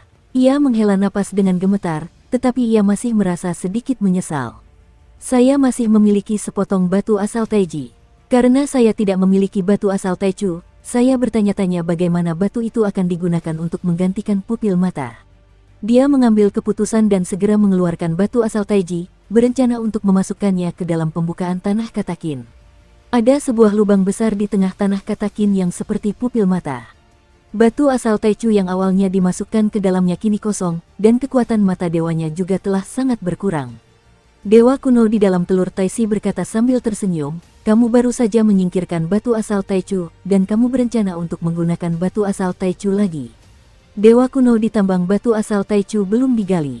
Dia telah menyerap kekuatan tambang selama bertahun-tahun dan sangat kuat. Kamu dapat menggunakan batu asalnya untuk meningkatkan kekuatanmu, tetapi kamu mungkin akan membencinya.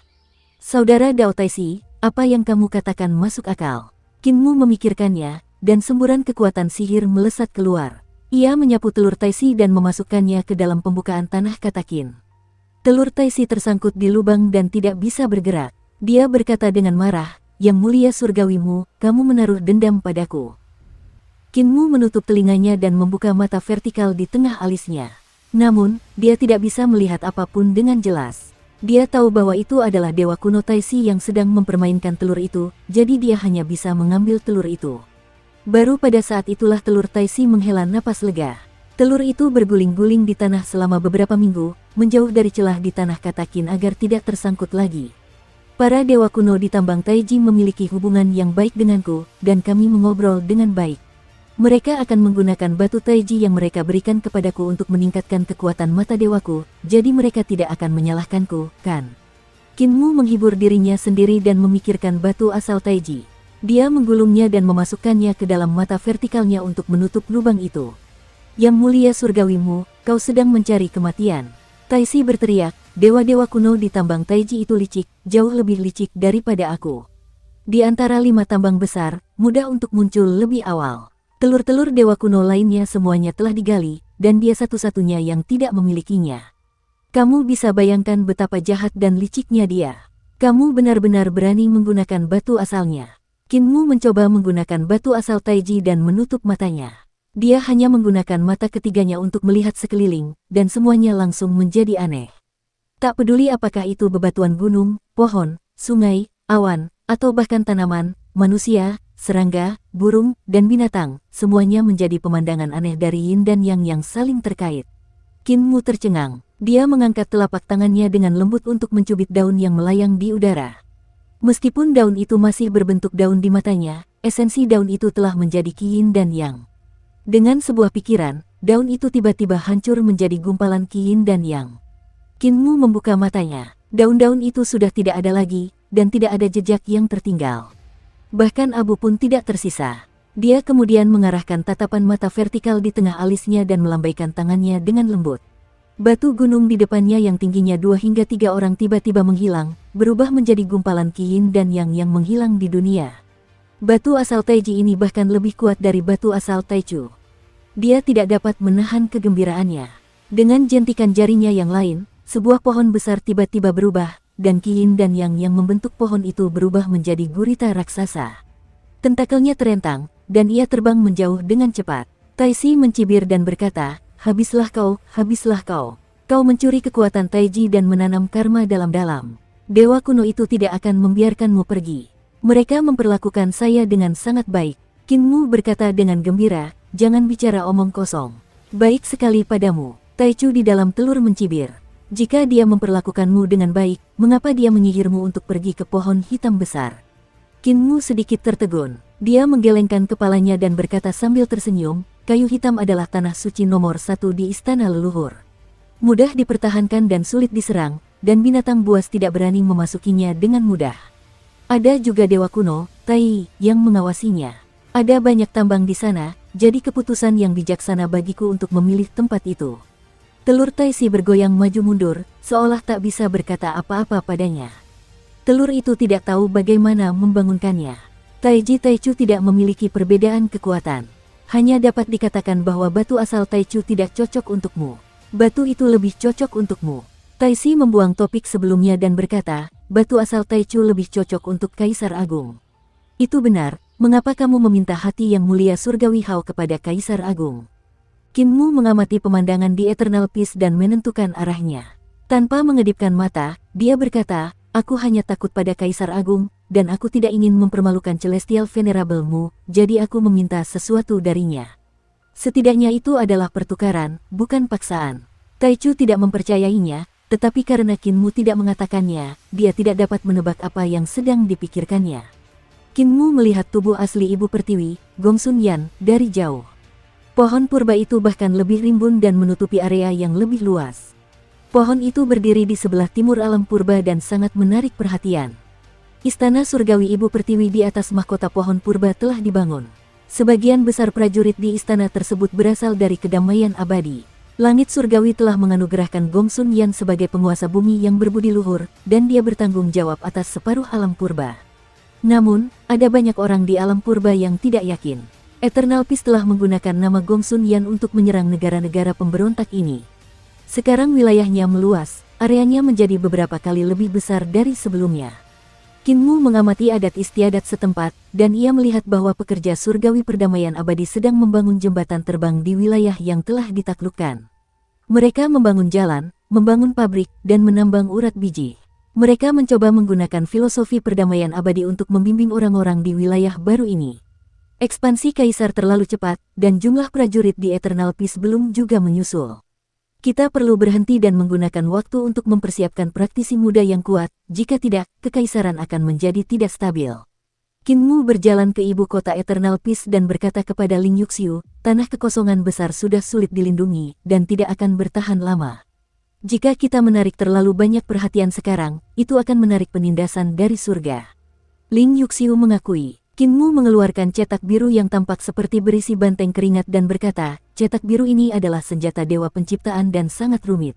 Apakah Eternal Peace memiliki cukup karya surgawi untuk menempa senjata dewa ini? Ling Yuxiu melihat cetak biru yang menumpuk menjadi gunung dan tidak bisa menahan rasa heran. Dia membolak-baliknya dan mengerutkan kening. Cetak biru yang rumit seperti itu membutuhkan banyak perancang surgawi untuk membuatnya. Tidak mungkin untuk membuatnya dalam waktu singkat. Qin Mu bertanya, berapa lama waktu yang kamu butuhkan? Hanya agar pekerja surgawi dapat memahami cetak biru ini, mereka akan membutuhkan lebih dari selusin tahun. Waktu yang dibutuhkan untuk menyempurnakannya akan lebih lama lagi. Ling Yuxiu menghitung sejenak dan berkata, berbagai pabrik manufaktur juga perlu mulai bekerja untuk menempa senjata dewa lainnya dan menjualnya ke surga. Kita tidak punya banyak orang. Jika kita ingin menempanya, kita perlu menghabiskan waktu 100 tahun. 100 tahun terlalu lama, aku tidak bisa menunggu selama itu. Qin Mu berkata dengan tegas, tidak banyak orang yang dapat menggunakan karya surgawi dari pabrik manufaktur, jadi mari kita undang Sekte Dao dan minta para Taois itu turun gunung untuk membantu. Selain itu, Su Shenghua dari Bumi Barat, undang dia untuk menyempurnakan senjata ilahi penciptaan bersama. Ling Yuxiu ragu-ragu, situasinya sangat mendesak, bahkan Su Shenghua harus diundang. Qin Mu mengangguk dan berkata, dalam 100 tahun, kekosongan besar bahkan tidak akan mampu bertahan selama 10 tahun di bawah pergolakan langit dan bumi. Setelah kekosongan besar ditenangkan, 10 yang mulia surgawi pasti akan menyerang Adipati Langit. Setelah Adipati Langit meninggal, Pangeran Bumi tidak akan mampu bertahan sendiri, dan 3 dewa kuno lainnya tidak akan mampu bertahan. Jika butuh 100 tahun untuk menempa senjata ilahi penciptaan, perdamaian abadi tidak akan mampu melakukan apapun terhadap langit surgawi yang bersatu. Ling Yuxiu tercengang dan segera memerintahkan orang untuk mengundang Su Shenghua dan Master Dao Lin Xuan. Qin Mu menghela napas lega dan berkata, aku harus kembali ke istana leluhur dan tidak akan tinggal lama di sini. Jika aku bahkan tidak bisa melindungi perdamaian abadi di masa depan, istana leluhur mungkin akan menjadi tempat peristirahatan terakhir umat manusia. Lin Yuxiu menganggukkan kepalanya tanpa suara dan berkata, hati-hati di jalan. Qin Mu segera bergerak dan bergegas menuju istana leluhur melalui jembatan pergeseran saling energi roh. Telur Taisi sangat gembira. Setelah memasuki istana leluhur kali ini, pertama-tama kita akan merebut tambang Taisi. Kita akan membagi keuntungannya, satu untukmu dan satu untukku. Qin Mu tidak dapat menahan tawa. Saudara Dao, Nona Surgawi Yan adalah permaisuri surgawi. Dia menduduki wilayahmu, jadi bagaimana aku bisa menjadi lawannya? Aku akan mengambil 9 dan kau mengambil 1. Taisi sangat marah, dan telur itu pun terbang karena marah. Qin Mu tertawa dan berkata, aku tidak membutuhkan tambangmu, jadi tidak perlu khawatir. Itu hanya candaan. Namun, aku memang tidak sebanding dengan Nona Yan. Akan butuh banyak usaha untuk mengambil alih tambang itu. Telur Taisi terdiam dan bertanya, apa rencanamu? Qin Mu bergumam pada dirinya sendiri, kita tidak bisa mengalahkannya, jadi kita hanya bisa menukarnya. Aku punya tubuh jasmaninya di sini, jadi aku mungkin bisa menukarnya dengan harta karun di tambang Grand Prime. Namun, wajahnya penuh dengan rasa sakit. Meskipun telur Taisi tersembunyi di mata vertikalnya, dia masih bisa merasakan rasa sakit Qin Mu yang membuat dunia kata Qin bergetar. Telur Taisi terdiam sejenak sebelum berkata, aku bisa mengajarimu Dao Taisi sebagai kompensasinya. Qin Mu masih gemetar karena rasa sakitnya. Tanah kata Qin bergetar hebat, dan langit pun berubah bentuk. Telur Taisi terdiam sejenak sebelum berkata tanpa daya, yang mulia surgawimu, berhentilah gemetar. Aku digali keluar dari tambang, dan tidak lama setelah aku digali, aku ditekan oleh Kaisar Surgawi Taichu. Aku tidak punya apapun yang baik pada diriku. Jika kau terus gemetar, kau tidak akan dapat menemukan sesuatu yang berharga pada diriku. Qin Mu berhenti gemetar dan bertanya, apakah cairan di telurmu enak?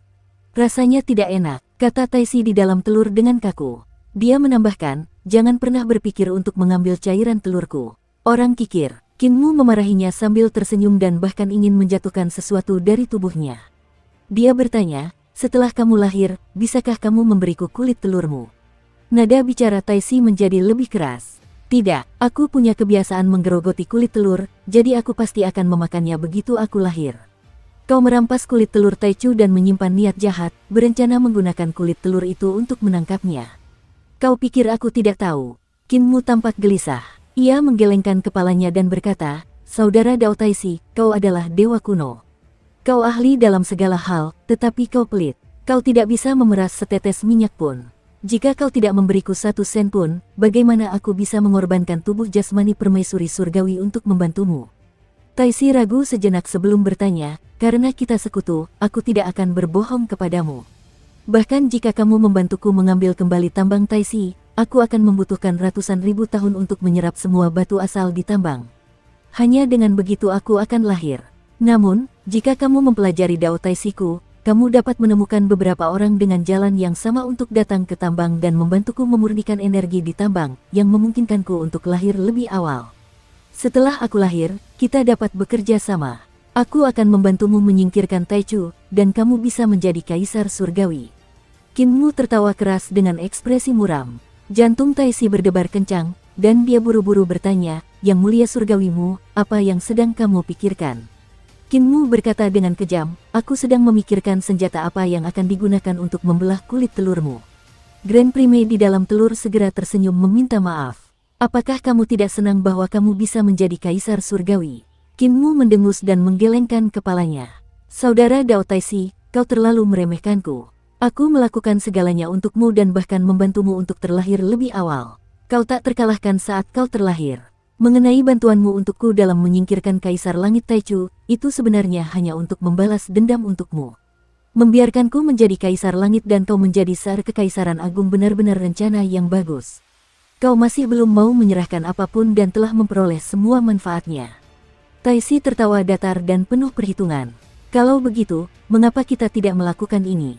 Jika kita mendapatkan batu asal Taisi, aku akan meminjamkannya kepadamu untuk memahami Dao Taisi selama beberapa waktu, dan kamu dapat mengembalikannya kepadaku di masa mendatang. Aku benar-benar tidak punya apa-apa, jadi aku hanya bisa melakukan ini. Qin Mu memikirkannya sejenak dan berkata, kamu hanya mencoba mendapatkan sesuatu tanpa mempertaruhkan apapun milikmu sendiri. Batu asal Taisi masih ada di tambang, jadi aku harus membantumu merebutnya kembali.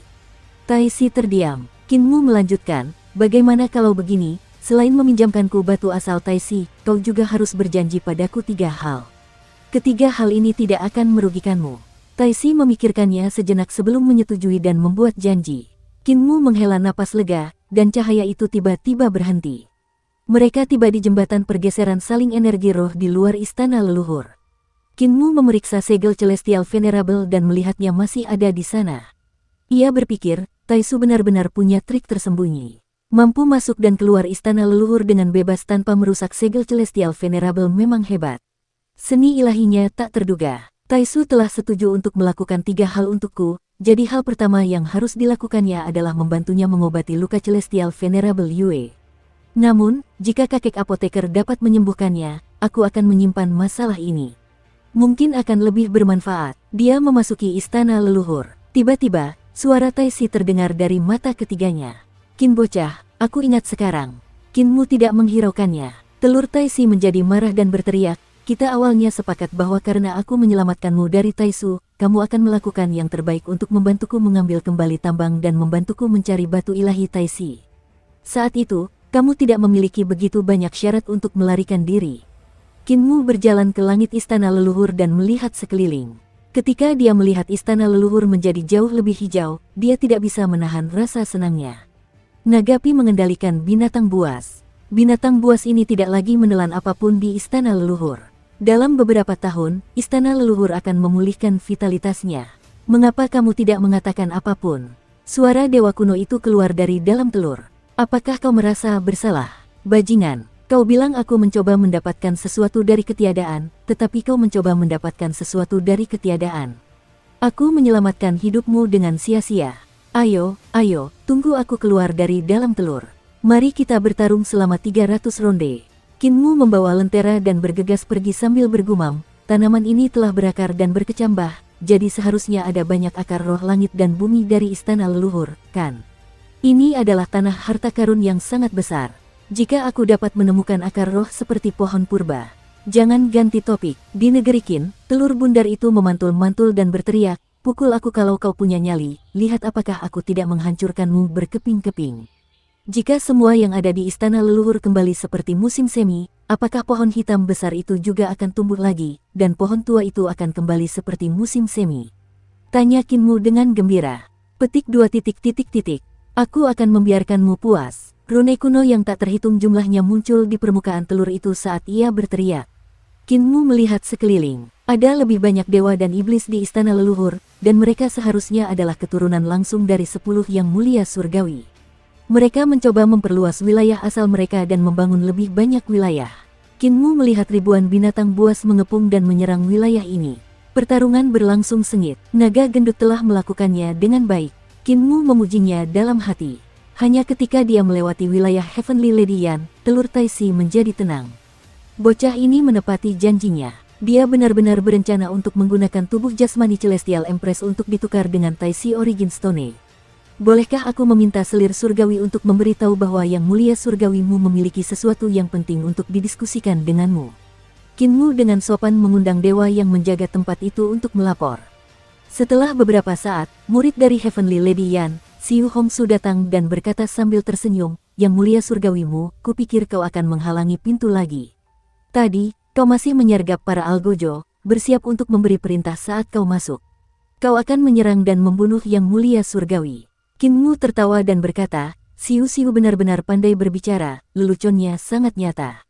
Di mana gurumu? Xiu Hongsu awalnya adalah seorang dayang istana di sisi Dewi Langit Yan. Karena kecerdasannya yang tinggi dan kultivasinya yang tinggi, ia dilepaskan sebagai pejabat oleh Dewi Langit Yan. Kemudian, Dewi Langit Yan memutuskan untuk memberikannya kepada Dewa Hijau Langit Timur sebagai istrinya. Keduanya adalah suami istri yang terhormat. Dewa Hijau Langit Timur adalah praktisi kuat di faksi yang mulia Xiao. Nyonya Surgawi Yan telah menjodohkan Xiu Hongsu dengannya dan menikahinya.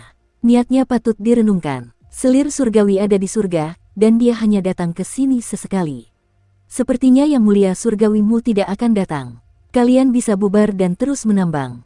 Siu Hongsu melambaikan tangannya, tetapi ketika dia melihat sejumlah jenderal dewa yang menyergap di tambang Taisi berjalan keluar, dia berjanji dan pergi dengan kapaknya. Sudut mata Kinmu berkedut saat dia melihat prajurit pisau dan kapak agung itu berjalan menjauh. Siu Hongsu berkata, "Ku dengar Void besar telah berubah, dan selir surgawi telah memperhatikan dengan saksama aktivitas di sana, jadi dia tidak datang. Namun, istana leluhur juga tidak damai. Kami menambang di sini, dan ketika kapal penambangan kami meninggalkan istana leluhur, mereka sering diserang oleh binatang buas. Sungguh menjijikkan." Kinmu mengeluarkan setetes darah dewa dan berkata sambil tersenyum, "Siu-siu, berikan setetes darah ini kepada Nona Surgawi Yan dan katakan padanya bahwa aku punya sesuatu untuk dicarikan padanya." Ekspresi Siu Hongsu berubah saat menerima setetes darah dewa. Namun, dia melihat bahwa darah dewa mengandung kultivasi Dao Agung yang sangat padat. Dengan sentuhan ringan, suara Dao bertahan dan cahaya meluap. Tetesan darah ini, dia terkejut. Kinmu berkata dengan acuh tak acuh, "Darah suci yang mulia Surgawi Hao. Aku akan pergi dulu dan menunggu kabar baik." Ekspresi Siu Hongsu berubah drastis. Dia buru-buru mengeluarkan botol giok dan menyimpan darah yang mulia Surgawi Hao ke dalamnya. Dia memanggil seorang jenderal yang cakap dan memerintahkannya untuk berangkat ke surga. Di harem kekaisaran di surga, Nyonya Surgawi Yan dengan lembut menghancurkan botol giok. Setetes darah yang mulia Surgawi Hao melayang di depannya. Nyonya Surgawi Yan membuka mulutnya sedikit, dan napasnya mengeluarkan bunga anggrek. Saat dia mengembuskan napas, tetesan darah yang mulia Surgawi langsung berubah, dan penampakan istana Surgawi muncul dalam darahnya.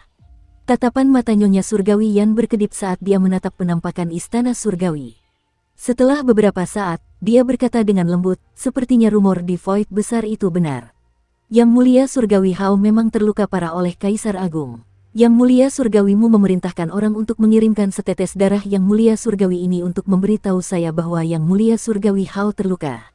Sepertinya tidak, penampakan istana Surgawi itu berangsur-angsur memudar. Mata Nyonya Surgawi Yan berbinar, dan dia berkata dengan suara rendah, "Dia ingin memberitahuku bahwa darah yang mulia Surgawi Hao mengandung teknik dan seni ilahinya. Tetesan darah ini adalah esensi darah yang mulia Surgawi Hao, dan mengandung penampakan istana Surgawi. Mungkinkah dia telah memperoleh esensi darah yang mulia Surgawi Hao lainnya dan menguasai istana Surgawi lainnya dari yang mulia Surgawi Hao?" Dia menyingkirkan darah Earth Celestial Venerable dan mengambil kucing putih itu. Dia memberi instruksi, "Siapkan Feng Luan dan bersiap menuju istana leluhur." Pada saat ini, Kinmu telah tiba di pohon hitam besar itu. Melihat sekeliling, dia melihat bahwa pohon hitam besar itu belum mengalami musim semi. Pohon hitam besar ini masih hangus terbakar, dan lapisan-lapisan cincinnya seperti arang.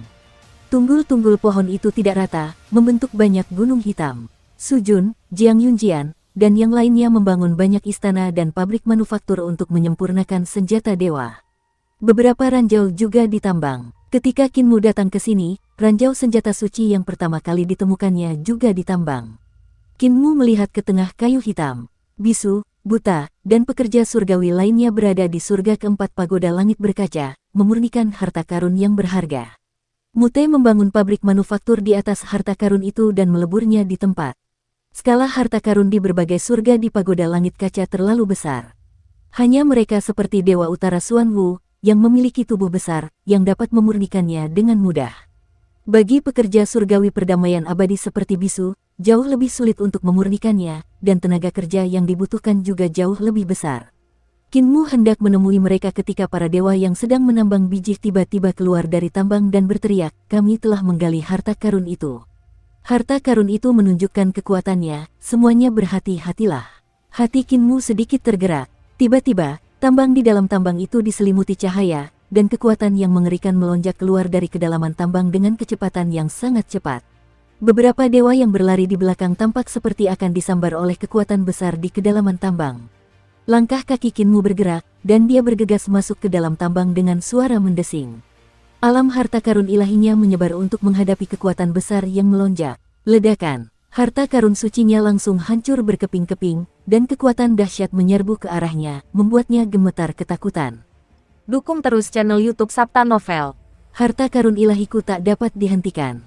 Harta karun ilahiku hancur berkeping-keping, dan meskipun aku tidak akan mati, orang-orang di belakangku mungkin akan kehilangan jiwa mereka dan tubuh jasmani mereka.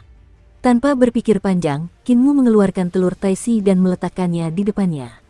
Sebelum Taisi bisa bereaksi, kekuatan mengerikan itu menghantam telur itu. Denyut nadi yang sangat mengerikan melonjak ke segala arah, menghancurkan tambang hingga berkeping-keping. Para dewa di belakang Kinmu langsung merasakan kekuatan yang tak tertandingi menyapu dan tersapu oleh alam harta karun ilahi Kinmu. Kinmu juga tidak bisa diam, dan dia terlempar oleh kekuatan yang sangat dahsyat. Dalam sekejap, dia berada ribuan mil jauhnya. Dengan suara keras, dia menabrak penghalang dunia dari surga ke-28 pagoda langit berkaca, mengguncang surga ke-28. Dentang, telur Taisi terbang dan pecah di samping Kinmu. Dari dalam, keluarlah bahasa Dao Taisi yang marah. Di kejauhan, leluhur pertama, si bisu, si buta, dan yang lainnya segera menyadari ada sesuatu yang salah dan bergegas terbang mendekat. Kinmu dengan lembut mendarat di tanah dan menurunkan para dewa dan penambang. Dia merasakan sakit yang hebat di anggota badan dan tulangnya, dan dia tercengang. Hal-hal yang digali oleh para dewa perdamaian abadi bukanlah hal yang kecil. Dia dan Taisi bekerja sama, tetapi mereka tetap terlempar. Mungkinkah kakek buta melihat seni suci yang terkubur jauh di bawah tambang? Dia tidak bisa menahan rasa bingung. Jika busur dewa dibentuk oleh langit dan bumi yang aneh dari istana leluhur, bukankah kekuatan busur dewa ini terlalu kuat? Akan tetapi, jika disempurnakan oleh seseorang, hasilnya tidak seperti itu. Tiba-tiba, 28 langit terbalik, dan naga kilin pasti telah memobilisasi langit pagoda langit kaca untuk membantu leluhur pertama kaisar manusia dan yang lainnya bergegas datang. Semua orang turun, dan Kinmu juga terbang ke tambang. Dia tidak mau repot-repot berbasa-basi dengan semua orang dan buru-buru melihat tambang. Dia melihat bahwa tambang itu telah meledak sepenuhnya, berubah menjadi lembah yang sangat besar. Lembah itu gelap gulita, dan gunung-gunung yang pecah dan tebing-tebing yang pecah berdiri dalam jumlah besar. Berbagai jenis endapan mineral yang telah ditambang oleh para dewa perdamaian abadi semuanya tertanam di gunung-gunung yang pecah dan tebing-tebing yang pecah ini, dan jejak-jejak penambangan dapat terlihat. "Muer, apakah kamu terluka?" teriak apoteker sambil menunggangi naga kilin. "Tidak." Kinmu menggelengkan kepalanya dan melihat ke kedalaman lembah. Di sana, cahaya ilahi pekat dan bergejolak. Dia menahannya di mulutnya tetapi tidak memuntahkannya. Dia hanya merasakan gelombang kekuatan yang mengerikan. "Kakek bisu, apakah harta karun yang lahir dari surga dan bumi sekuat itu?" tanya Kinmu. Si bisu menggelengkan kepala dan memberi isyarat. Si buta berkata, "Bicaralah dengan bahasa manusia." Mute berkata, "Ini jelas tidak begitu ganas. Harta karun lain di tambang ini mungkin lahir dari tambang dewa, tetapi busur dewa di dalamnya jelas tidak mungkin lahir. Bahkan mungkin saja kekuatan ganas busur dewa ini telah melahirkan tambang dewa ini, melahirkan senjata dewa di tambang ini." Leluhur pertama kaisar manusia berkata dengan sungguh-sungguh, "Muer, Yaner, hanya kita bertiga yang memiliki kultivasi tertinggi di sini. Mari kita masuk dan menguji kekuatan senjata ganas itu. Kalian semua tinggal di sini." Mute mengangkat peti itu dan memutar matanya ke arahnya. "Apa gunanya kalian pergi? Tanpa pekerja surgawi, kalian bertiga tidak akan bisa melakukan apapun pada senjata ganas itu bahkan jika kalian diikat bersama. Kalian hanya bisa memakan anak panah." Kaisar manusia leluhur pertama mengangkat alisnya tetapi tidak mengatakan apa-apa. Blaine berkata sambil tersenyum, "Tanpa mata dewa dan formasiku, akan sangat mengerikan jika kalian menghadapi bahaya." Leluhur pertama menelan amarahnya dan berkata, "Ikuti di belakang kami, jangan menerobos masuk. Jika kalian terluka, apakah kalian tidak butuh seseorang untuk merawat kalian?" Apoteker maju dan bertanya sambil tersenyum. Kaisar manusia leluhur pertama tidak berdaya dan berkata, "Apoteker hanya bisa mengikuti saja, tidak lebih. Jika ada lebih banyak lagi, aku tidak akan bisa melindungi kalian." Taisi tersenyum. "Yang muliamu, apakah semua tetua Anda begitu penasaran? Apakah mereka tidak tahu betapa berbahayanya tempat ini?" Dia menggunakan bahasa Dao Taisi, dan selain Kinmu, tidak ada orang lain yang bisa memahaminya. Mereka hanya bisa mendengar suara-suara aneh yang keluar dari telur itu. Si bisu, si buta, dan si apoteker segera mengelilinginya dan memeriksanya. "Ada beberapa pola di sana, mungkin kita bisa menyalinnya untuk memurnikan harta karun." Kulit telur ini benar-benar keras. Bisu mengetuk telur itu dan berseru kagum. Ada sesuatu yang aneh di dalam. Si buta menatap telur itu dengan mata terbuka lebar. Ia ingin melihat apa yang ada di dalamnya, tetapi ia tidak dapat melihat dengan jelas. Bisakah itu digunakan dalam pengobatan? Apoteker menopang dagunya dan merenung. Kinmu mengeluarkan lentera dan menyerahkannya kepada Yaner. Ia memasukkan telur Taisi ke dalam mulut kaisar manusia leluhur pertama dan berkata, "Leluhur pertama, ambillah untuk melindungi dirimu." Telur itu kuat. Leluhur pertama bersikap tenang. "Aku bisa melindungi diriku sendiri." Kinmu memasukkannya ke tangannya, dan leluhur pertama hanya bisa menggunakan ki vitalnya untuk mengangkat telur Taisi. Dari telur itu keluar suara gemericik yang sepertinya tidak memiliki arti apapun. Itu pasti orang di dalam telur yang mengutuk Kinmu. Hubungan antara Muer dan dewa kuno telur ini tampaknya tidak harmonis. Semua orang berpikir dalam hati. Kinmu membuka wilayah harta karun ilahinya dan membiarkan si bisu, si buta, dan si apoteker memasuki wilayahnya sendiri. Ia memberi instruksi, "Berdirilah di tambang kekacauan. Ada 2 kulit telur di sana. Kulit telur itu mudah dibuang, dan dapat melindungimu." Meskipun Blind dan yang lainnya tidak senang karena mereka dilindungi olehnya, mereka tahu bahwa dia memiliki kemampuan luar biasa yang jauh melampaui mereka. Oleh karena itu, mereka bersembunyi di istana leluhur di alam harta karun dewa. Mereka berjalan menyusuri tambang dan tiba di lembah yang telah diledakkan. Lembah itu sangat dalam dan tampak seperti cekungan.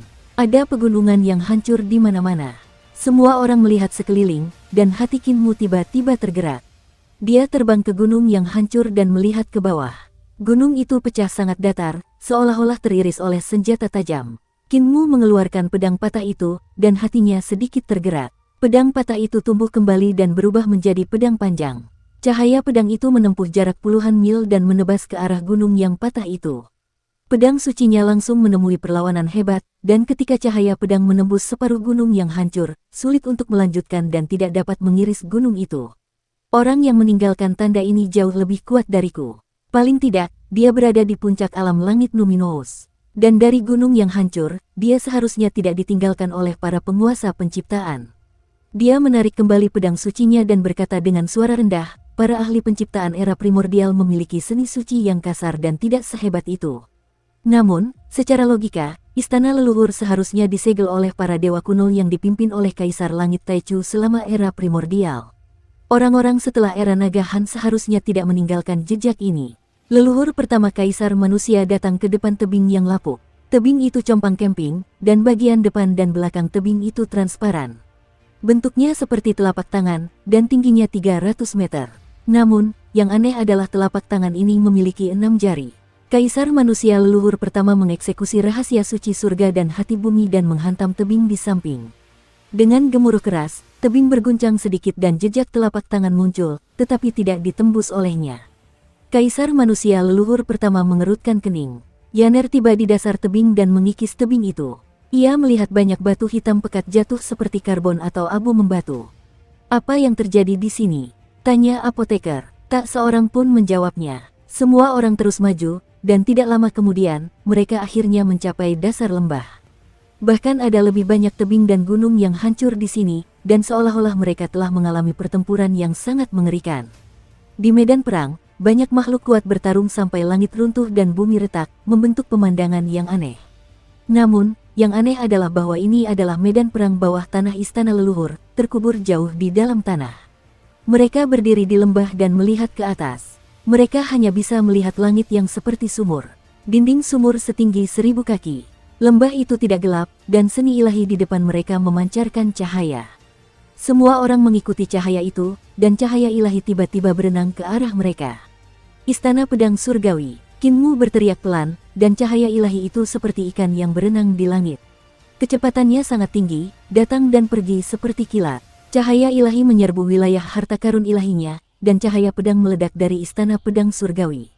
Cahaya itu seperti mutiara yang jatuh di atas piring giok, seperti tetesan air hujan yang mengenai bunga pir, dan suara yang sangat pekat terdengar saat cahaya pedang bertabrakan dengan cahaya yang mengalir itu. Cahaya pedang itu seperti kawanan lebah, tetapi juga seperti banjir, mengelilingi wilayah harta karun dewa dan bertabrakan dengan cahaya dewa. Istana surgawi muncul di belakang kaisar manusia leluhur pertama, dan seketika, langit miring dan bumi miring. Ruang berputar, dan sinar cahaya ilahi hancur di dunia yang hancur. Yaner membawa lentera, dan sebelum aliran cahaya bisa mencapai sisinya, aliran cahaya itu dikirim ke suatu tempat oleh cahaya. Dia paling santai. Mereka berjalan semakin dalam, semakin dekat dengan sumber cahaya ilahi. Cahaya ilahi yang mengalir di langit juga menyerang mereka dengan lebih ganas. Istana pedang surgawi Kinmu sudah sulit dipertahankan, dan dia tidak punya pilihan selain mengerahkan 18 istana surgawinya. Bahkan Dao Besar Suandu, Yudu, Yuandu, dan keempat kutub dikerahkan untuk bertahan melawan invasi cahaya ilahi. Namun, masih ada sejumlah cahaya ilahi yang menyerang wilayah harta ilahinya dan datang ke depannya. Ia berdiri tegak di istana leluhur, dan mata vertikal di tengah alisnya terbuka. Kemanapun pandangannya tertuju, cahaya ilahi yang lewat dengan cepat meledak dan berubah menjadi untayan Yin dan Yang menyebar. Bisu, Buta, dan apoteker merasakan jantung mereka berdebar kencang saat melihat ini. Mereka memutuskan untuk bersembunyi di telur Taisi dan tidak memperlihatkan wajah mereka. Rahasia suci langit dan bumi milik Kaisar Manusia leluhur pertama juga tidak dapat menahannya, jadi dia tidak punya pilihan selain menggunakan seni ilahinya untuk berhadapan langsung dengan cahaya ilahi. Ketika dia tidak dapat menghalanginya, dia mengangkat telur Taisi untuk berhadapan dengan cahaya ilahi, menyebabkan kutukan marah keluar dari telur itu. Dan Yaner masih yang paling santai. Lentera milik Yang Mulia Yue benar-benar luar biasa. Saat cahayanya bersinar, semua teknik tidak dapat menembusnya, dan cahaya ilahi tidak dapat mendekat sama sekali. Tidak heran kalau Celestial Venerable Yue adalah salah satu dari sedikit Celestial Venerable yang mampu bertahan hidup dari era Dragon Han hingga sekarang. Kinmu juga sangat kagum. Ia sangat iri dengan teknik dan seni ilahi Celestial Venerable Yue. Akhirnya, mereka melewati lapisan cahaya ilahi dan tiba di depan busur ilahi. Semua orang mendongak, dan mereka semua terpesona. Dia melihat sebuah busur panjang yang panjangnya ribuan meter. Seluruh tubuhnya bersinar dengan cahaya keemasan, dan ribuan cahaya cemerlang memancar dari busur itu, melesat ke segala arah. Di samping busur panjang itu ada sebuah gunung yang tampak seperti naga hitam. Kinmu melihatnya dan menyadari bahwa gunung yang menyerupai naga hitam ini seharusnya adalah akar dari kayu hitam besar itu. Namun, gunung itu terlalu tebal dan dia tidak dapat melihat bentuk asli akarnya. Namun di antara akar dan busur panjang itu, sebenarnya ada lengan kerangka. Lengan kerangka itu terjulur dari akar kayu hitam dan mencengkeram bagian belakang busur dengan erat. Lengan kerangka itu tampaknya benar-benar tumbuh di kayu hitam. Dari mana lengan ini berasal? Semua orang tercengang. Kinmu melangkah maju dan berniat mencabut busur dewa itu dengan kuat. Tiba-tiba, tali busur dewa itu bergetar, dan dengan suara keras, cahaya pedang itu mengenai alis Kinmu. Pedang patah muncul di tangan Kinmu, dan dia mengangkatnya untuk menangkis anak panah itu. Cahaya anak panah itu melewati bagian atas kepalanya, dan sebuah lubang besar menembus pagoda langit berkaca. Cahaya anak panah itu cemerlang, dan menyeret api. Panjangnya 10.000 mil, dan itu membentuk garis lurus yang indah di langit istana leluhur. Di sisi lain, leluhur pertama Kaisar Manusia maju ke depan dan mengeksekusi rahasia suci surga dan hati bumi, dengan lembut menempelkannya pada busur. Tali busur hendak bergetar lagi ketika telapak tangannya menekannya. Tali busur tidak dapat ditarik kembali, dan hanya mengeluarkan dengungan. Ruang di depan Kaisar Manusia leluhur pertama terguncang oleh tali busur, dan tali busur itu langsung terbelah menjadi ratusan bagian, menebas ke arahnya.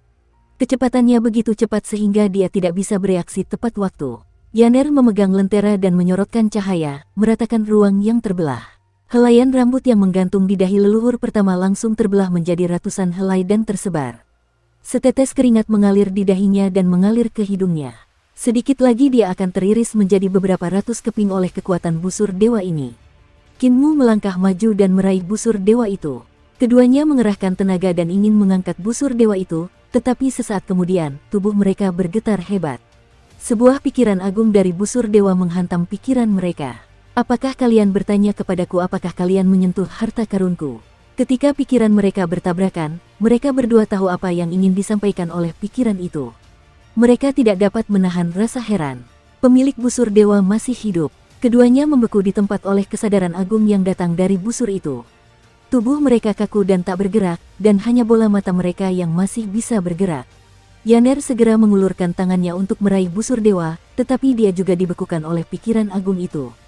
Pada saat ini, Blaine keluar dari wilayah harta karun suci Kinmu dan melangkah maju untuk memeriksa tangan kerangka besar yang memegang busur. Dia menggumamkan sesuatu dengan suara pelan. Si bisu melangkah maju dan memeriksa tangan yang layu itu dengan saksama. Ketika mendengar kata-kata si buta, dia menganggukkan kepalanya berulang kali. Apoteker maju dan mengambil pil roh. Dia menghancurkannya dan mengoleskannya pada kerangka itu. Sudah selesai. Mute membuka peti itu dan mengulurkan tangannya untuk meraihnya. Butiran perak yang tak terhitung jumlahnya melayang ke udara dan berubah menjadi palu besar. Mute mengangkat palu besarnya dan menghantamkannya.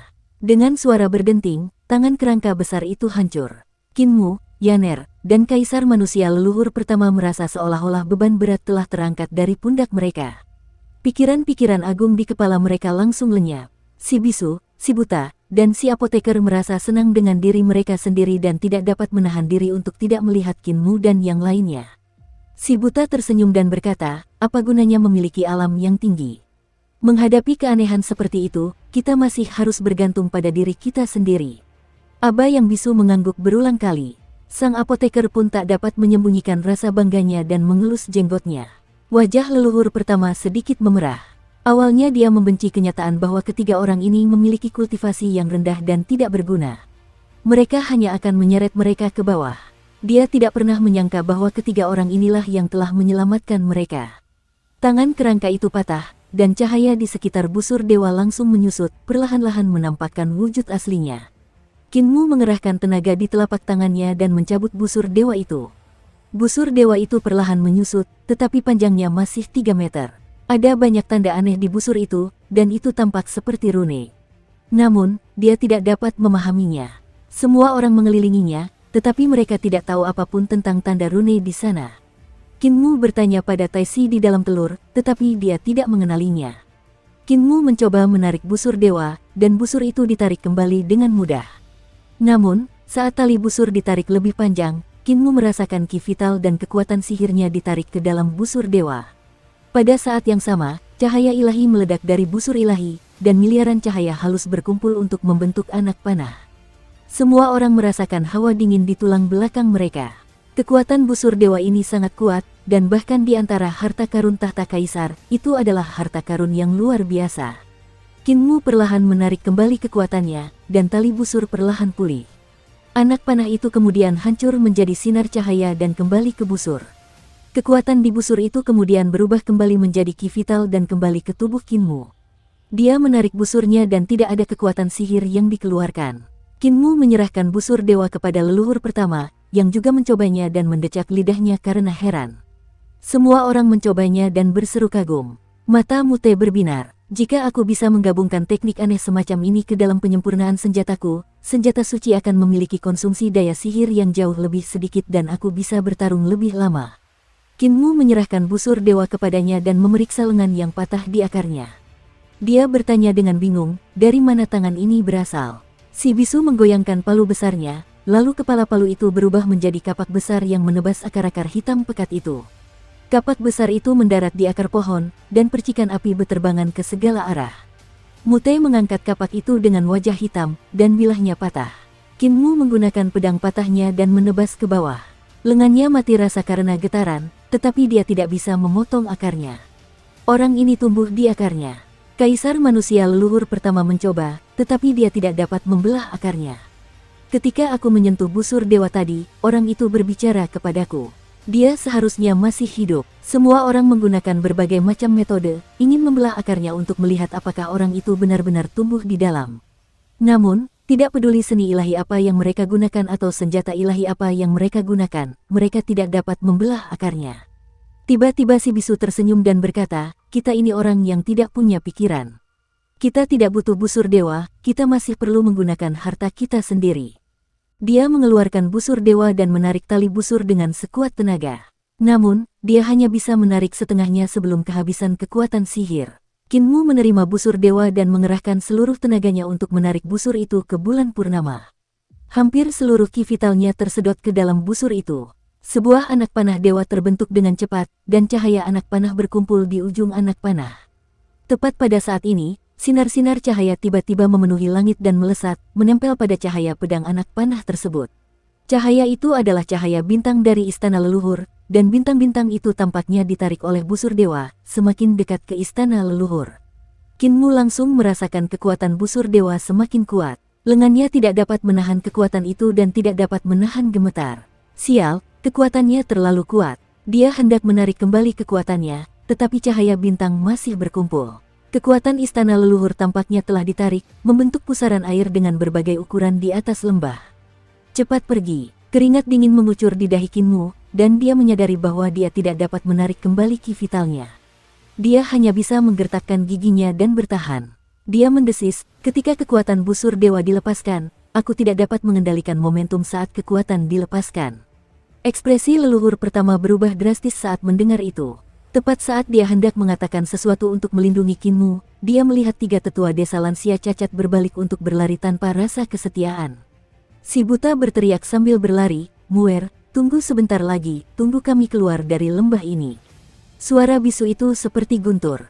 Leluhur pertama, Yaner, angin bertiup. Leluhur pertama ragu sejenak. Yaner telah membawa lentera dan melarikan diri jauh. Dia hanya bisa meletakkan telur taisi dan berkata, "Muer, hati-hati dengan dirimu sendiri. Gunakan telur ini untuk melindungimu." Semua orang bergegas keluar dari lembah, dan mereka melihat pusaran air berbagai ukuran berputar dengan panik di langit di atas lembah. Energi spiritual surga dan bumi mengalir deras dan membombardir busur dewa di tangan Kinmu. Pada saat ini, tubuh Kinmu telah berubah menjadi raksasa setinggi 200 meter yang seperti gunung. Cahaya ilahi di sekitar tubuhnya sangat terang, membuat orang sulit untuk melihatnya secara langsung. Namun raksasa itu gemetar. Kekuatan busur di tangannya bertambah kuat hingga melampaui kendalinya. Saat anak panah ini ditembakkan, ujung anak panah itu bertabrakan dengan akar pohon hitam besar. Kekuatan anak panah itu pasti meledak ke segala arah, dan karena dia berada di tengahnya, bahayanya bisa dibayangkan. Sekarang anak panah itu sudah berada di tali busur, dia tidak punya pilihan selain melepaskannya. Itu bukan lagi tanggung jawabnya. Tepat saat semua orang hendak terbang keluar dari lembah, cahaya yang tak tertandingi menyilaukan meledak dari pusat lembah. Sebuah bola cahaya besar berputar di dasar lembah dan mengembang, dengan cepat memenuhi seluruh lembah. Semua orang yang baru saja terbang keluar dari lembah itu langsung menjadi kacau balau. Mereka tersapu oleh kekuatan mengerikan ini dan terbang ke segala arah. Meskipun apoteker telah mengolah istana penyembuhan surgawi, kultivasinya masih yang terlemah. Dia langsung dipenuhi lubang oleh kekuatan mengerikan ini. Di dalam cahaya ini, sebenarnya ada anak panah yang tidak terhitung jumlahnya. Untungnya, keajaiban istana penyembuhan surgawi itu tak terbayangkan. Luka-lukanya sembuh dengan cepat, tetapi ada lebih banyak luka di tubuhnya. Akhirnya, badai mereda, dan semua orang mendarat di tanah dalam keadaan menyedihkan. Naga Kilin berlari cepat, tetapi ketika dia melihat bahwa Yaner tidak terluka, dia menghela napas lega. Master Sekte masih di bawah sana. Naga Kilin tak dapat menahan diri untuk berseru ketika dia tidak menemukan Kinmu. Di dasar lembah, ada anak panah yang terbentuk oleh cahaya di mana-mana di tebing. Anak panah ini tertanam dalam di tebing yang tidak bisa dihancurkan, dan hanya area berbentuk manusia yang tidak memiliki anak panah. Di depan tebing, Kinmu berdiri di sana dengan busur dewa di tangannya. Bagian depan tubuhnya dipenuhi dengan anak panah, dan bahkan wajahnya dipenuhi dengan anak panah. Adapun telur taisi, tanpa sadar telah menyelinap di belakang Kinmu dan tidak menghalanginya. Gedebuk, Kinmu terjatuh telentang, dan bulu-bulu di tubuhnya sedikit bergetar. Bulu-bulu anak panah tersebut terbentuk oleh cahaya, lalu tak lama kemudian, cahaya tersebut meredup dan bulu-bulu anak panah tersebut berangsur-angsur lenyap. Telur itu berguling ke belakang dan dengan hati-hati memeriksa, "Yang mulia surgawimu, apakah kamu masih hidup?" Dia belum mati, dia hanya tidak bisa bernapas. Taisi santai. Setelah beberapa saat, Kinmu berdiri lagi dan menatap busur dewa di tangannya. Ekspresinya tiba-tiba berubah drastis, dan dia melempar busur dewa itu ke samping. Busur dewa ini terlalu aneh. Namun, setelah dia membuang busur dewa itu, dia menyesalinya lagi dan mengambilnya. "Aku bisa menggunakannya saat aku menembak orang lain dari jarak jauh, tetapi jika aku menggunakannya dari jarak dekat, aku pasti akan mati." Dia menenangkan diri dan melihat ke depan. Dia melihat bahwa akar kayu hitam besar yang telah mengubur lengan kerangka itu telah hancur oleh busur dewa, memperlihatkan tubuh bagian atas kerangka yang kehilangan lengannya. Pemilik busur dewa memang tumbuh di akar kayu hitam besar. Yang aneh adalah akar kayu hitam besar itu sebenarnya segar. Akar pohon yang tak terbayangkan ini masih hidup. Tiba-tiba, kerangka di akar pohon itu mengangkat kepalanya dan menatap lurus ke arah Kinmu. "Rebut harta karunku dan hancurkan kebangkitanku. Malam ini, aku akan mengambil nyawamu." Setelah mengatakan itu, kerangka itu juga menyatu dengan akar pohon itu dan menghilang.